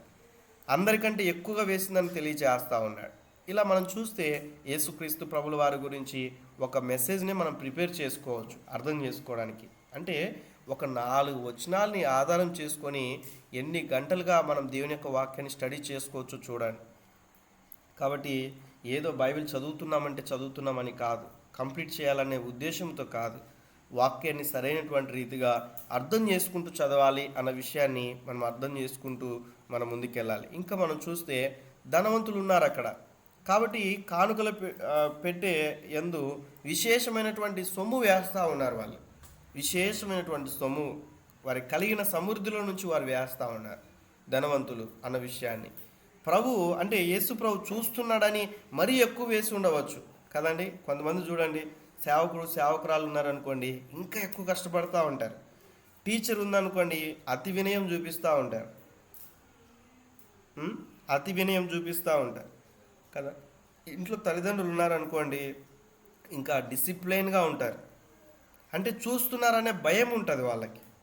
కానీ ఇక్కడ మనం చూస్తే బహుశా యేసుక్రీస్తు ప్రభుల వారు అక్కడ ఉన్నారని ఇంకా ఎక్కువ కూడా ధనం వేస్తూ ఉండవచ్చు. వాళ్ళు ఎక్కువ సొమ్ము వేస్తున్నప్పటికీ కూడా తక్కువ చేసి వారిని దేవుడు పరిగణించినట్లుగా అక్కడ మనం చూస్తాం. ధనవంతుల స్థితి ఏంటి అక్కడ అన్న విషయాన్ని అలా చూడవచ్చు ఆ 4 వచనాల్లో నుంచి. బీద విధవరాలు, భర్త లేడండి ఆమెకి, ఎలా ఆమెకు పోషణ ఆలోచన చేయాలి. బీద విధవరాలను మనం చూసాం ఆ యొక్క 4 వచనాల్లో. ఆమెకి భర్త లేడు, అయితే ఆమె ఆ 2 కాసులు కూడా తన కానుపెట్టెలో వేసింది. ఆమె దగ్గర ఉండేవి అవే.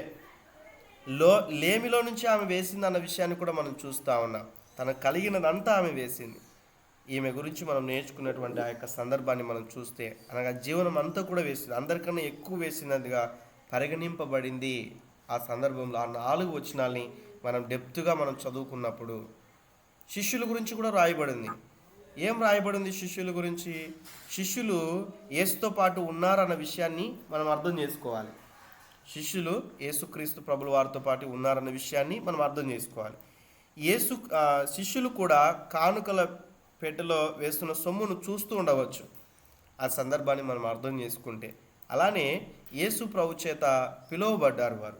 ఆ సందర్భంలో శిష్యుల యొక్క రోల్ ఏంటి ఆ 4 వచనాల్లో అక్కడున్న సందర్భమును బట్టి, అలానే ఆ బీద విధవరాలు ఎక్కువ వేశారని చెప్పడం వారు విన్నారు, శిష్యులు విన్నారు. వారందరూ కూడా తనకు కలిగిన సమృద్ధిలో వేశారని ఇవన్నీ కూడా చెప్పినప్పుడు శిష్యులు విన్నారు. శిష్యులు చాలా ఆశ్చర్యపడి ఉండవచ్చు. ఎందుకు తెలుసా? అక్కడ ధనవంతులు ఉన్నారు, ధనవంతులను పొగడట్లేదు, కానీ ఆ బీద విధవరాలు గురించి యేసుక్రీస్తు ప్రభులు వారు చెప్పినటువంటి విధానమును బట్టి శిష్యులు ఆశ్చర్యపడి ఉండవచ్చు.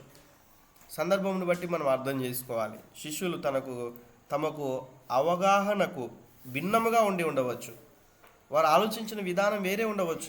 ఇప్పుడు ధనవంతులు వచ్చారు కదా, యేసు ప్రభు మేబీ వారిని పొగుడుతాడేమో అని అనుకుని ఉండవచ్చు. కానీ ఇక్కడ మనం చూస్తే దానికి భిన్నంగా ఆలోచిస్తున్నట్లుగా మనం చూస్తాం. శిష్యులు యేసుతో ఆ యొక్క సంబంధం కలిగి ఉండడం కూడా, సహవాసం కలిగి ఉండడం కూడా మనం ఆ సందర్భంలో మనం చూస్తూ ఉన్నాం. ఇక్కడ జన సమూహం కూడా ఉన్నారు.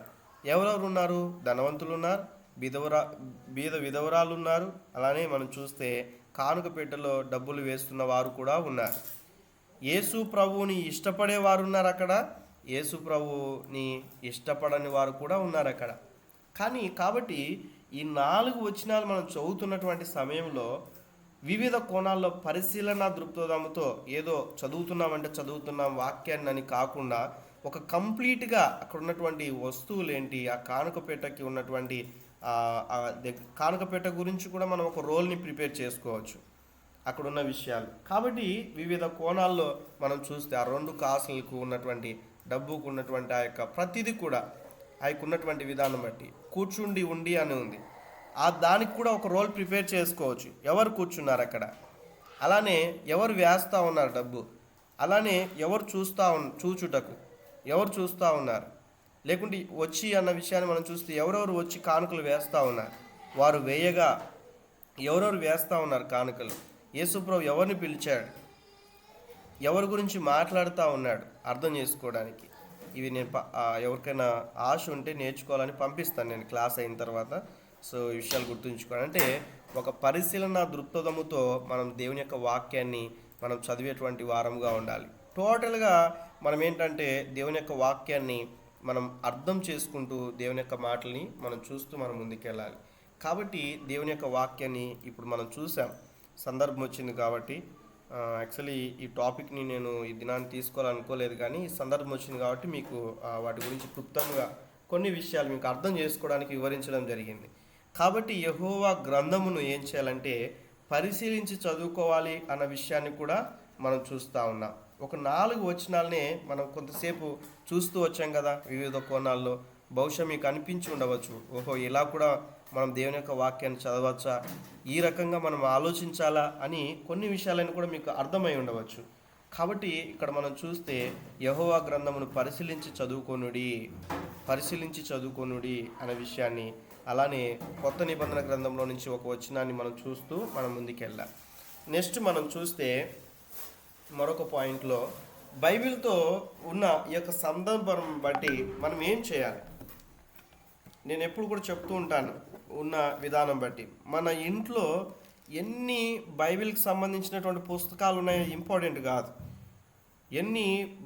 అదే రీతిగా ఎన్ని బైబిల్స్ ఉన్నాయి ఇంట్లో అనేది ఇంపార్టెంట్ కాదు. అంటే ఉండకూడదని నేను చెప్పట్లేను, దయచేసి అపార్థం చేసుకోవద్దు. అయితే ఆ ఉన్న బైబిల్స్ కావచ్చు, ఆ ఉన్న బుక్స్ కావచ్చు, అవి ఎంతవరకు మన జీవితాల్లో ప్రభావితం చూపిస్తూ ఉన్నాయి, లేకుంటే వాటిని మనం చదవగలుగుతున్నామా, ఆ బైబిల్ని మనం పరిశీలిస్తూ ఉన్నామా, బైబిల్తో మనం ఏం చేయాలి అన్న విషయాన్ని మనం అర్థం చేసుకుంటూ మనం ముందుకెళ్తే ఆ యొక్క ఉన్న మాటను మనం చూస్తే రానున్న దినాల్లో కొన్ని రోజులు వెళ్ళిపోతే భయంకరమైనటువంటి దినాలు రానై ఉంటున్నాయి. బైబిల్ పట్టుకుంటే క్రైస్తవులని రకరకాలైనటువంటి రీతిగా హింసించేటువంటి దినాలు రానై ఉంటున్నాయి. అయితే దేవుని యొక్క వాక్యం అనేటువంటిది గూట్లో ఉండేటువంటి వాటిగా, లేకుంటే ఒక చోట ఉండేటువంటి స్థితిలో మనం ఉంచకూడదు, కానీ ఆ వాక్యాన్ని మన హృదయంలో ఉంచుకోవాలన్న విషయాన్ని మీకు తెలియచేస్తూ ఉన్నాను. లాస్ట్ వీక్లో కూడా మీకు చెప్పాను, రోజుకు ఒక వచనాన్ని మనం ధ్యానం చేసుకొని ఆ ఒక వచనాన్ని మనం కంఠస్థం చేసుకున్నట్లయితే సంవత్సరానికి ఈజీగా 365 వచనాలు మనం నేర్చుకోవచ్చు. కదండి. 365 వచనాలు. లేదు బ్రదర్, నాకు ఎక్కువ జ్ఞానం ఉంది, నాకు మంచి మైండ్ సెట్, నాకు టక్కును గుర్తుపెట్టేసుకుంటానంటే రోజుకు ఒక 2 వచనాలు 3 వచనాలు చదువుకున్న సంవత్సరానికి 1000 వచనాలు మీ నోటెడ్ అయిపోతాయి. అర్థమవుతుందని నేను చెప్పే విషయాలు. ఒకసారి ప్రైజ్ లార్డ్ చెప్తారా? ఉన్నారు అందరూ? Praise lord, praise lord. అర్థమవుతుందా? దేవునికి స్తోత్రం, దేవునికి స్తోత్రం. మంచిది, వింటున్నారు. కాబట్టి దేవుని యొక్క వాక్యం అనేటువంటిది ఎక్కడో గూట్లో ఉండడం కాదు, లేకుంటే ఏదో ఒక సెల్ఫ్లో పెట్టుకోవడం అని కాదు, కానీ దేవుని యొక్క వాక్యాన్ని మనము వాక్యంలో సెలవిచ్చిన రీతిగా దివారాత్రము దానిని ధ్యానించువాడు ధన్యుడు అన్న విషయాన్ని మనం చూస్తాం. ధన్యుడు అంటే బ్లెస్డ్ పర్సన్, ఆశీర్వదింపబడిన వారు అని. ఎవరైతే బైబిల్ చదువుతూ ఉంటారో వారు ఆశీర్వదింపబడతారు ఆటోమేటిక్గా. ఈ విషయాన్ని మనం అర్థం చేసుకోవాలి. అందుకే దేవుని యొక్క వాక్యమును మనము మన హృదయంతో నింపుకోవాలి, మన హృదయంలో నింపుకోవాలి. కాబట్టి కొంతమంది ఈ చెవిలో విని ఈ చెవిలో వదిలిపెడతా ఉంటారు. అలా ఉండకూడదు. దేవుని యొక్క వాక్యాన్ని హృదయంలో నింపుకోవాలి. నేను ఎక్కడైనా ఏ సభలకు వెళ్ళినా, లేకుంటే ఏ మందిరంలో వాక్యం వింటున్నటువంటి సమయంలో కావచ్చు, లేకుంటే ఇంకా ఎక్కడికైనా ఒకవేళ నాకు అర్థం కాని విషయాలు ఉన్నట్లు అయితే వాటిని వెంటనే నా నోట్స్లో రాసుకొని ఇంటికి వచ్చి స్టడీ చేస్తాను. నాకున్న ఒక మంచి అలవాట్లో అదొక అలవాటు. ఏదైనా ఒక సేవకులు వాక్యం చెప్పారు, ఆ వాక్యం నాకు తెలియదు అనుకోండి, ఆ వాక్యాన్ని నేను నోట్ చేసుకొని ఇంటికి వచ్చి నేను వాటిని స్టడీ చేస్తాను. రెండవదిగా ఏంటంటే, గ్రూప్లో కావచ్చు, మందిరాల్లో కావచ్చు, చర్చెస్లో, ఇంకా రకరకాలైనటువంటి సభల్లో కావచ్చు, స్ట్రీట్ మీటింగ్స్లో కావచ్చు, వారు చెప్తున్నటువంటి వాక్యము నిజముగా వాక్యానుసారముగా ఉందా, లేకుంటే ఏదైనా కల్పించి చెప్తున్నారా, ఏదైనా ఎక్కడైనా రాంగ్ డాక్టరీన్స్ ఏదైనా ఉంటున్నాయా, లేకుంటే దేవుని యొక్క వ్యతిరేకముగా, లేకుంటే అబద్ధ బోధ అనేటువంటిది ఏమైనా చెప్తూ ఉన్నారా అనేది నేను అబ్జర్వ్ చేస్తాను. చాలా ప్రాముఖ్యం ఇదంతా కూడా. ప్రస్తుత దినాల్లో అయితే మనకు చెప్పడానికి రాదు, కానీ వాట్సాప్లో మనం చూస్తాం, చూడండి, యూట్యూబ్లో మనం చూస్తాం, రకరకాలైనటువంటి బోధలు వచ్చాయి, రకరకాలైనటువంటి బోధలు. అందుకే వాక్యంలో యేసుక్రీస్తు ప్రభువు చెప్పినటువంటి విషయాల్లో మనం చూస్తే, మీరేమి వినుచున్నారో మీరు జాగ్రత్తగా చూసుకోండి అంటే, మీరేమి వినుచున్నారో జాగ్రత్తగా చూచుకొనుడి అనే విషయాన్ని మనం చూస్తాం. అందుకే అపోస్తుల కార్యంలో కూడా మనం చూస్తే లేఖన భాగాల్లో వారు దేవుని యొక్క వాక్యాన్ని చదివేటువంటి సమయంలో పౌలు శీలలు ఆ యొక్క పౌలు బోధించినటువంటి సంగతులు కూడా అలా ఉన్నవో లేదో అని వారు పరిశీలన చేశారంట. పౌలు గారు వాక్యం తెలియని వ్యక్తి కాదు, పౌలు గారు మంచిగా తర్ఫీదైనటువంటి వ్యక్తి. కాబట్టి ఈ మాటను మనం చూస్తే అపోస్తుల కార్యం 17వ అధ్యాయంలో ఉంటుంది కదా, 17వ అధ్యాయము 11వ వచనం. అపోస్తుల కార్యములు 17వ అధ్యాయము 11వ వచనములో చూస్తే, చదవండి ఎవరైనా కూడా. అపోస్తుల కార్యములు 11వ అధ్యాయము 17వ అధ్యాయం 11వ వచనం చదవండి. వీరు తెస్సలోనికలో ఉన్న వారి కంటే గనులై ఉండరు గనుక ఆసక్తితో వాక్యమును అంగీకరించి పౌలును శీలయును చెప్పిన సంగతులు అలాగనున్నవో లేవో అని ప్రతి దినమును లేఖనములు పరిశోధించుతూ వచ్చిరి. దేవునికి స్తోత్రం. ఆసక్తితో వినడం అంటే అర్థం ఏంటి? ఫర్ ఎగ్జాంపుల్ మందిరానికి వస్తారు అర్థం చేసుకోవడానికి. మందిరానికి వచ్చిన తర్వాత ఆసక్తితో వాక్యం వినే వాళ్ళు ఉంటారు, వచ్చినాం కాబట్టి వినాలనే వాళ్ళు ఉంటారు, సెల్ ఫోన్ నొక్కున్న వాళ్ళు ఉంటారు కదండి, ఏదో ఒకటి రాసుకునే వాళ్ళు ఉంటారు. అంటే మైండ్ వివిధ రకాలుగా ఉండేటువంటి వాళ్ళు కూడా ఉంటారు.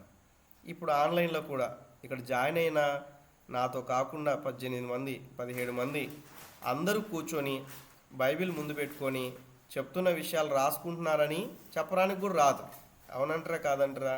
ఆసక్తితో వినే వాళ్ళు చేసేటువంటి పని ఏంటంటే కూర్చొని బైబిల్ ముందుంచుకొని చెప్తున్న విషయాలు రాసుకుంటూ, ఒకవేళ ఏదైనా కూడా డౌట్స్ వస్తే మళ్ళీ అడిగి ముందుకెళ్ళేవారు. ఆసక్తితో వాక్యం వినేవారు. కొంచెం ఆసక్తి లేకోకుండా వినేవాళ్ళు ఏంటంటే, సమయం ఉంది కాబట్టి కనీసం విందాం అన్నట్లుగా ఉండేటువంటి వారు, పని చేసుకుంటూ వినేటువంటి వారు. మంచిదే అలా కూడా. అయితే సమయం ఉన్నా కూడా, అనుకూలత ఉన్నా కూడా, వాక్యం రాసుకోవడానికి, చెప్తున్న విషయాలు వినడానికి అనుకూలత ఉన్నా కూడా నిర్లక్ష్యపరిచేవారు కూడా ఉంటారు. నా పాయింట్ మీరు అర్థం చేసుకునండి. వివిధ రకాలైనటువంటి విధానాల్లో ఉంటారు. కానీ దేవుని యొక్క సన్నిధిలో మనం అర్థం చేసుకున్నప్పుడు, ఈ వచనాన్ని మనం అర్థం చేసుకుంటూ మనం చదువుకుంటూ మనం ముందుకు వెళ్ళినప్పుడు వారు ఎలా ఉన్నారంటే ఆసక్తితో వాక్యమును అంగీకరించి అన్న విషయాన్ని ఫస్ట్ ఏం చేస్తూ ఉన్నారు? అంగీకరించాలంటే వాళ్ళు విన్నారు కాబట్టి అంగీకరించారు. అంగీకరించిన తర్వాత వారు చేసినటువంటి పని ఏంటంటే, పౌలును శీలయును చెప్పిన సంగతులు అలాగున్నవో లేదో అని ప్రతి దినమును లేఖనములు పరిశోధించుచు వచ్చిరి అన్న విషయాన్ని మనం చూస్తూ ఉన్నాం కదండి. లేఖన భాగాలు వారు చెప్పిన విషయాలు వాస్తవమా కాదా అన్న విషయాన్ని వారు పరిశీలిస్తూ చదువుతున్నట్లుగా మనం చూస్తూ ఉన్నాం. ఈరోజు ఒకవేళ ఎక్కడైనా కూడా కావచ్చు, వాక్యం చెప్తున్నారంటే ఇంకా ప్రతిదీ కూడా నమ్మడానికి వీల్లేదు. దయచేసి జ్ఞాపకం ఉంచుకోవాలి.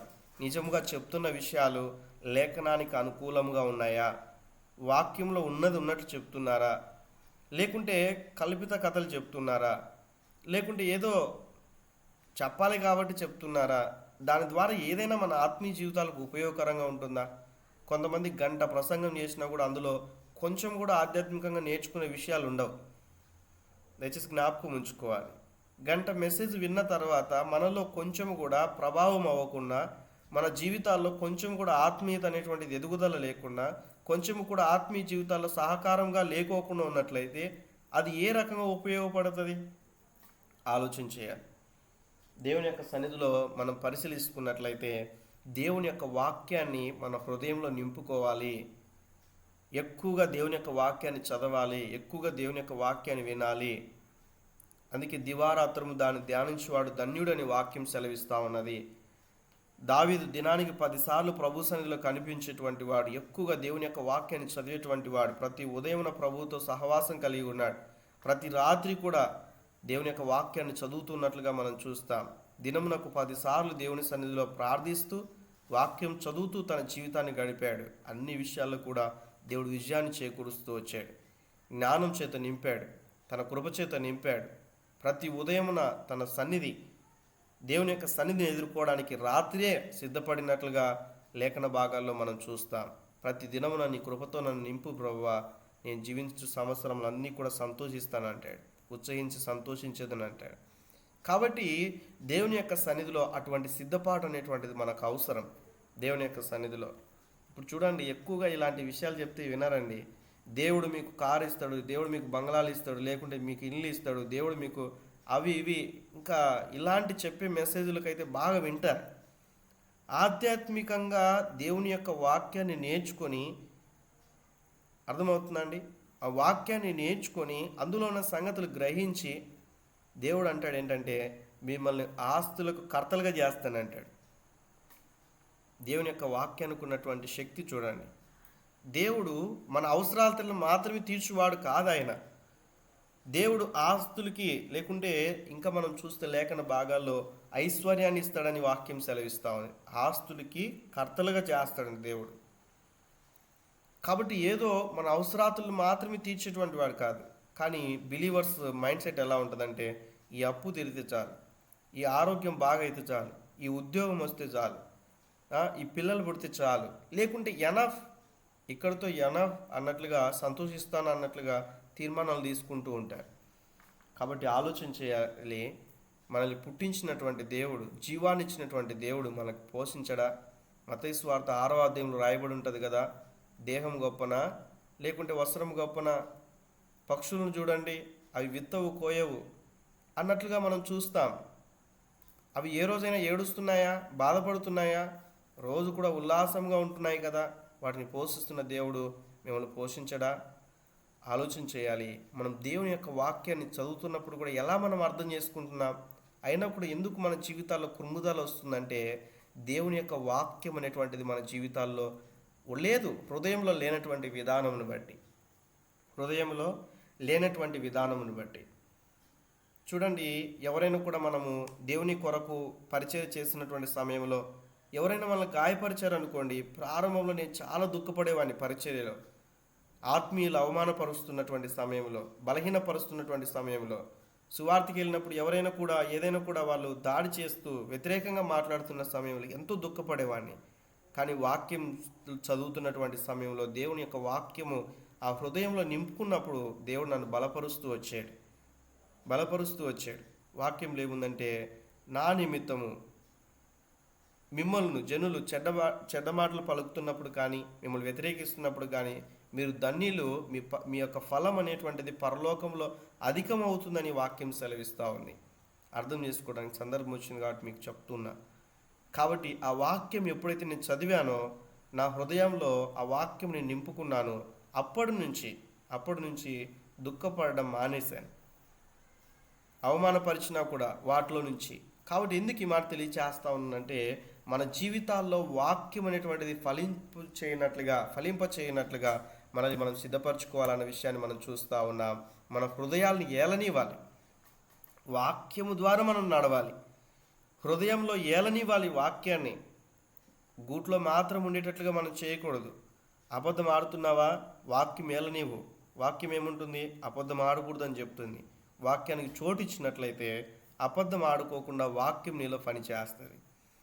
ఎగ్జాంపుల్గా అర్థం చేసుకోవడానికి. ఇంకా ఏదైనా కూడా కావచ్చు, దేవుని యొక్క సన్నిధిలో ఏది డామినేట్ చేస్తూ ఉంది నీ జీవితాల్లో, మన జీవితాల్లో, వాక్యం ఉంటున్న ప్రతి ఒక్కరి జీవితాల్లో, వాక్యం ద్వారా మనం నడుస్తున్నామా, మనసు చెప్తున్నట్లు నడుస్తున్నామా, శరీరం చెప్పినట్లు నడుచుకుంటున్నామా? రోమీయులకు రాసిన పత్రిక 8వ అధ్యాయం అంతా చూడండి. ప్రాణము, ఆత్మ, శరీరం, ఈ విషయాల గురించి మనం నేర్చుకుంటాం. శరీరం చెప్తుంది ఒక రకంగా, ఆత్మ చెప్తుంది ఒక రకంగా. కాబట్టి శరీరానుసారంగా జీవించినట్లయితే మరణానికి పాత్రలం అవుతామని వాక్యం సెలవిస్తూ ఉంది. ఆత్మ చేత శరీరక్రియల్ని చంపివేయాలన్న విషయాన్ని కూడా మనం చూస్తాం. ఆత్మకి మనం చోటిచ్చేటువంటి వారముగా ఉండాలి. అందుకే దేవుని యొక్క సన్నిధిలో అంతరంగ పురుషుడు దినదినం కూడా బలపడుతూ ముందుకెళ్లాలన్న విషయాన్ని మనం చూస్తూ ఉన్నాం. మూడవదిగా మనం చూస్తే, మన పాదాలను నడిపించాలి దేవుని యొక్క వాక్యం. కేవలం పాట పాడుకునేంత వరకే ఉండకూడదు. పాట పాడుకుంటారు కదా, నీ వాక్యమే నన్ను బ్రతికించును కదండి, బాధలలో నెమ్మదించును కదా. కేవలం పాటల వరకే పరిమితం అయిపోకూడదు. వాక్యం వరకే పరిమితం అవ్వకూడదు. కానీ మన హృదయంలో ఆ వాక్యం చేత నింపబడి, ఆ వాక్యము ద్వారా మన జీవితాల్లో ముందుకు వెళ్ళేటువంటి వారముగా ఉండాలి. మా వాక్యమే మనల్ని నడిపించేటట్లు ఉండాలి. మన త్రోవలకు వెలుగు ఆ వాక్యము. జ్ఞాపకం ఉంచుకోవాలి. మన జీవితాలకి వెలుగుకరముగా దేవుని యొక్క వాక్యం ఉంటున్నదా ఆలోచన చేయాలి. లేకుంటే మనమే ముందుకు ప్రయాణం చేస్తూ ఉన్నామా, ఈ విషయాన్ని అర్థం చేసుకోవాలి. కాబట్టి ఇంకొక పాయింట్ మనం చెప్పుకొని మనం క్లోజ్ చేసుకుందాం, సమయం అయింది కాబట్టి. మనం చూస్తే హెచ్ పాయింట్లో కూడా వివిధ కోణాల్లో మనం చూస్తూ వచ్చాం కదా. బైబిల్ ధన్యత అన్న విషయాన్ని మనం చూస్తూ ఉంటున్నాం. బైబిల్ ధన్యత. మీకు ఒక హోంవర్క్ ఇస్తూ ఉన్నాను, ఒక హోంవర్క్. నెక్స్ట్ ఫ్రైడే లోపల బైబిల్లో కొన్ని విషయాలు ఉన్నాయి ధన్యత గురించి. బైబిల్ ఎక్కడెక్కడ ధన్యత అని వ్రాయబడింది, అసలు ధన్యుడు అంటే మీకు చెప్పాను, ఆశీర్వదింపబడిన వాడు అని, లేకుంటే ఆశీర్వదింపబడిన వారు అని అర్థం. బ్లెస్డ్ పర్సన్ అని ఉంటుంది ఇంగ్లీష్లో. కాబట్టి మనం ఈ లోకంలో జీవించుచున్నప్పుడే అది మనకు ఇవ్వబడింది అన్న విషయాన్ని మనం చూస్తూ ఉన్నాం. అదే ఈ జీవితానికి గొప్ప ధన్యత. ఏంటంటే దేవుని యొక్క వాక్యము. ఎగ్జాంపుల్గా చెప్పాను, దివారాత్రము దాన్ని ధ్యానించేవాడు ధన్యుడు. కాబట్టి అక్కడ ఒక ధన్యత ఉంది. ఏంటి? వాక్యం చదవడం అనేటువంటిది ఒక ధన్యత. ఇంకా మత్తయి సువార్తలో కూడా కొన్ని ధన్యతలు ఉన్నాయి. ఇంకా కొన్ని వచనాల్లో మనం ధన్యతలు మనం చూస్తాం. ఎవరు ధన్యుడు, ఎవరు ధన్యులు, ఎవరు ధన్యుడు, ఎవరు ధన్యులు. బైబిల్లో చాలా వచనాలు రాయబడి ఉన్నాయి. మీకు అది హోంవర్క్. మీరు ఒకవేళ రాసి నాకు వాట్సాప్ అయినా చేయొచ్చు. ఒకవేళ సిస్టర్ ద్వారా జాయిన్ అయిన వాళ్ళు ఉంటే సిస్టర్కైనా మీరు పంపితే వారు నాకు పంపిస్తారు. సో ఈ విషయాలు గుర్తుంచుకోవాలి దేవుని సన్నిధిలో. కాబట్టి ఇక్కడ మనం చూస్తే, మనం ఈ లోకంలో జీవిస్తున్నప్పుడే అది మనకు ఇవ్వబడింది. కాబట్టి ఈ జీవితం మనం బ్రతికి ఉండగానే దేవుని యొక్క వాక్యాన్ని మనం మంచిగా వాటిని ధ్యానించేటువంటి వారముగా ఉండాలి అన్న విషయాన్ని మనం చూస్తూ ఉన్నాం. ఒక మాట చదువుకొని మనం క్లోజ్ చేసుకుందాం. ప్రకటన గ్రంథంలో రాయబడినటువంటి విషయాన్ని మనం చూస్తే, ప్రకటన గ్రంథము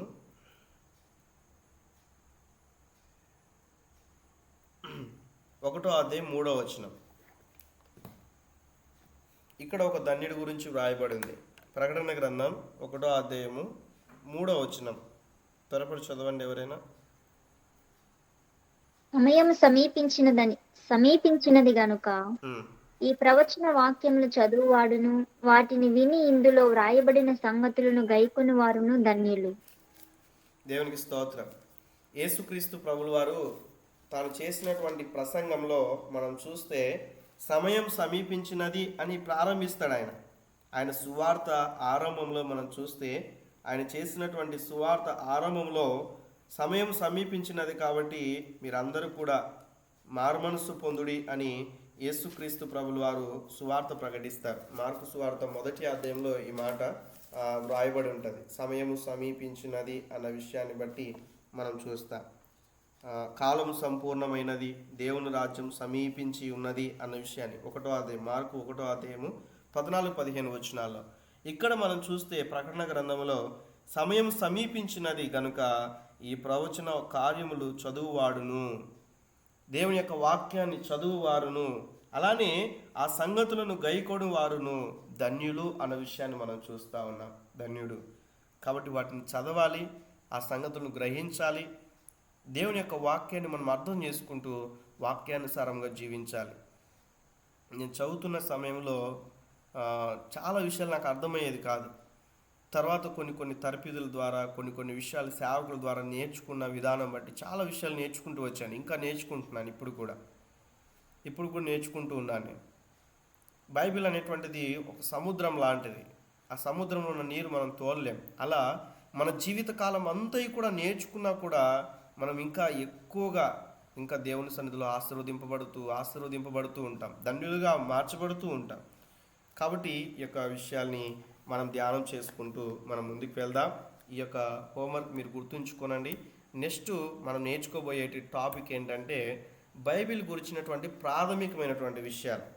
అసలు బైబిల్ అనే పేరు ఎలా వచ్చింది, బైబిల్లో ఉన్న పుస్తకాలు ఏంటి, బైబిల్లో ఉన్నటువంటి ఆ యొక్క పుస్తకాలు మనకి ఎన్ని పుస్తకాలు ఉన్నాయి, క్రొత్త నిబంధనలు ఎన్ని, పాత నిబంధనలు ఎన్ని, బైబిల్లో మొదటి పేజ్ తెరిస్తే ఉంటుంది కదన్నా అని అనుకోవచ్చు. కానీ నేను చెప్తున్న పాయింట్ మీరు మళ్ళీ రిమైండ్ చేస్తూ ఉన్నా. బేసిక్ క్రిస్టియన్ కూడా వాక్యం తెలియనటువంటి వారికి కూడా ఈ యొక్క ఫౌండేషన్ అనేటువంటిది ఇది వేసిన తర్వాత ఇంకా డెప్త్గా రానున్న దినాల్లో మనం నేర్చుకోబోతూ ఉన్నాం. ఇది జస్ట్ ఇంట్రడక్షన్ మాత్రమే అన్న విషయాన్ని మనం అర్థం చేసుకుందాం. రానున్న దినాల్లో ఇంకా మనం డీప్గా మనం నేర్చుకుందాం. ముందే అవన్నీ చెప్తే కానీ అర్థం అవ్వదు. కాబట్టి బేసిక్ క్రిస్టియన్గా ఉన్న ప్రతి ఒక్కరూ కూడా ఇవి అర్థం చేసుకున్నప్పుడు చాలా విషయాలు నేర్చుకోవచ్చు.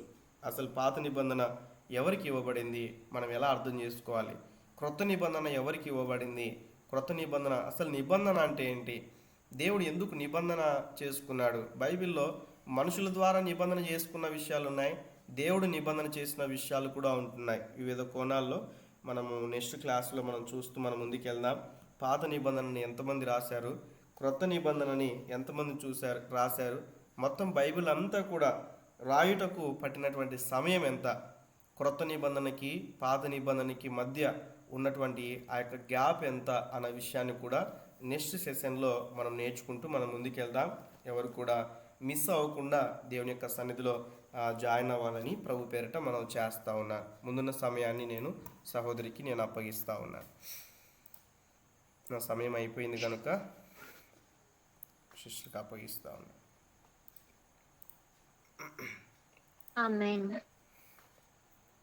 హల్లెలూయా. హల్లెలూయా. అందరం ఒకసారి హల్లెలూయా చెప్దామండి. హల్లెలూయా. హల్లెలూయా. అందరూ హల్లెలూయా. హల్లెలూయా. హల్లెలూయా. ఆమేన్.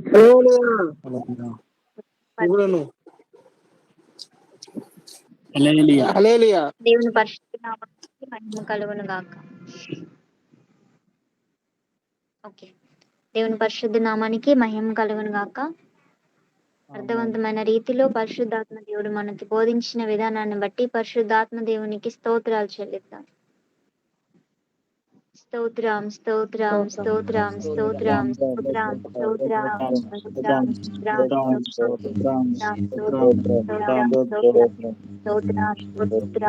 స్తోత్రం స్తోత్రం. స్తోత్రం. స్తోత్రం. థ్యాంక్ యూ సో మచ్ అన్య. Praise lord.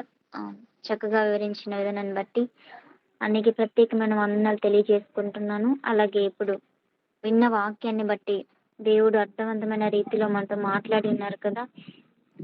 ఎవరైనా ప్రార్థన చేస్తారా విన్న వాక్య విధానాన్ని బట్టి?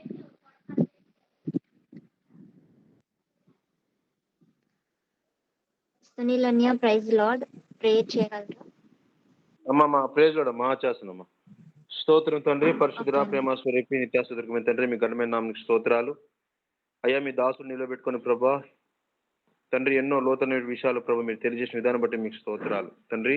మరి 4 వచనాలు నుంచి ప్రభు ఎన్నో అద్భుతమైనటువంటి విషయాలు మీరు తెలియజేశారు. అదేవిధంగా వాక్యాన్ని పరిశీలించి చదువుకోవాలని 34వ అధ్యాయం 16వ వచనం యేషయా పుస్తకంలో మీరు తెలియజేసిన విధానం బట్టి మీకు కృతజ్ఞతాస్తుతి స్తోత్రాలు తండ్రి. మీ దాసుని ఇంత గొప్పగా మీరు వాడుకున్న విధానం బట్టి మీకు స్తోత్రాలు. మా మధ్యలోకి మీరు తీసుకొచ్చి ప్రభు అనేక విషయాలు మీరు తెలియజేసిన విధానం బట్టి మీకు స్తోత్రాలు. జాయిన్ అయినటువంటి ప్రతి ఒక్క బిడ్డని మీరు జ్ఞాపకం చేసుకోండి తండ్రి. లెఫ్ట్ అయిన బిడ్డను కూడా మీరు జ్ఞాపకం చేసుకోండి. అనేక మంది ప్రభు ఈ యొక్క ఇటువంటి మీట్లో ప్రభు జాయిన్ అవడానికి మీరు సహాయం చేయండి తండ్రి. మీకు స్తోత్రాలు తండ్రి. దాసుడు కుటుంబాన్ని మీరు జ్ఞాపకం చేసుకుని ప్రభా కుటుంబాన్ని ప్రభు సమృద్ధి మీరు అనుగ్రహించండి. తను ఆలోచించినటువంటి ఉద్దేశాలన్నీ మీరు సఫలపరచండి తండ్రి. మీకు స్తోత్రాలు. ఈ యొక్క మీట్ ని లీడ్ చేసినటువంటి ఎస్తరాని సిస్టర్ని మీరు జ్ఞాపకం చేసుకోండి. వినటువంటి బిడ్డలందరూ మీరు జ్ఞాపకం చేసుకోండి తండ్రి. ప్రభా మేము ధన్యులం తండ్రి. మీ యొక్క మాటలు వింటాం ప్రభా. మేము ధన్యులం తండ్రి. అయ్యా మీకు కృతజ్ఞతాస్తుతి స్తోత్రాలు. సర్వాధికారి ఈ యొక్క మీట్ ని ప్రభా మరి స్టార్టింగ్ నుంచి ఎన్ని వరకు ప్రభా మీరు మీ నామానికి మహిమ నిమిత్తమే ప్రభా మీరు జరిగించిన విధానం బట్టి మీకు కృతజ్ఞతాస్తుతి స్తోత్రాలు. సర్వాధికారి మీకు స్తోత్రం. సర్వాధికారి మీకు స్తోత్రం. అవును తండ్రి. ఈ యొక్క మాటలు మేము పోనీయకుండా మా హృదయంలో ముద్రించుకునే కృప దయచేయండి. ప్రతి ఒక్క రోజుకి ఒక వచనమన్నా మేము కంఠస్థమం చేయడానికి సహాయం చేయండి. కనీసం 2 వచనాలైనా కనీసం 3 వచనాలైనా మేము కంఠస్థమం చేయడానికి మీరు సహాయం చేసి ఆ యొక్క మాటలు మేము ముద్రించుకొని మిమ్మల్ని మహిమపరిచే విధంగా మేము ఉండడానికి సహాయం చేయమని అడుగుతూ యేసు నామములో వేడుకుంటాను తండ్రి. ఆమేన్. మా ప్రేజ్ ఆమేన్. ఆమేన్. ఆమేన్. ప్రైజ్ లార్డ్ అన్య. Thank you so much. అందరికీ ప్రైజ్ లార్డ్.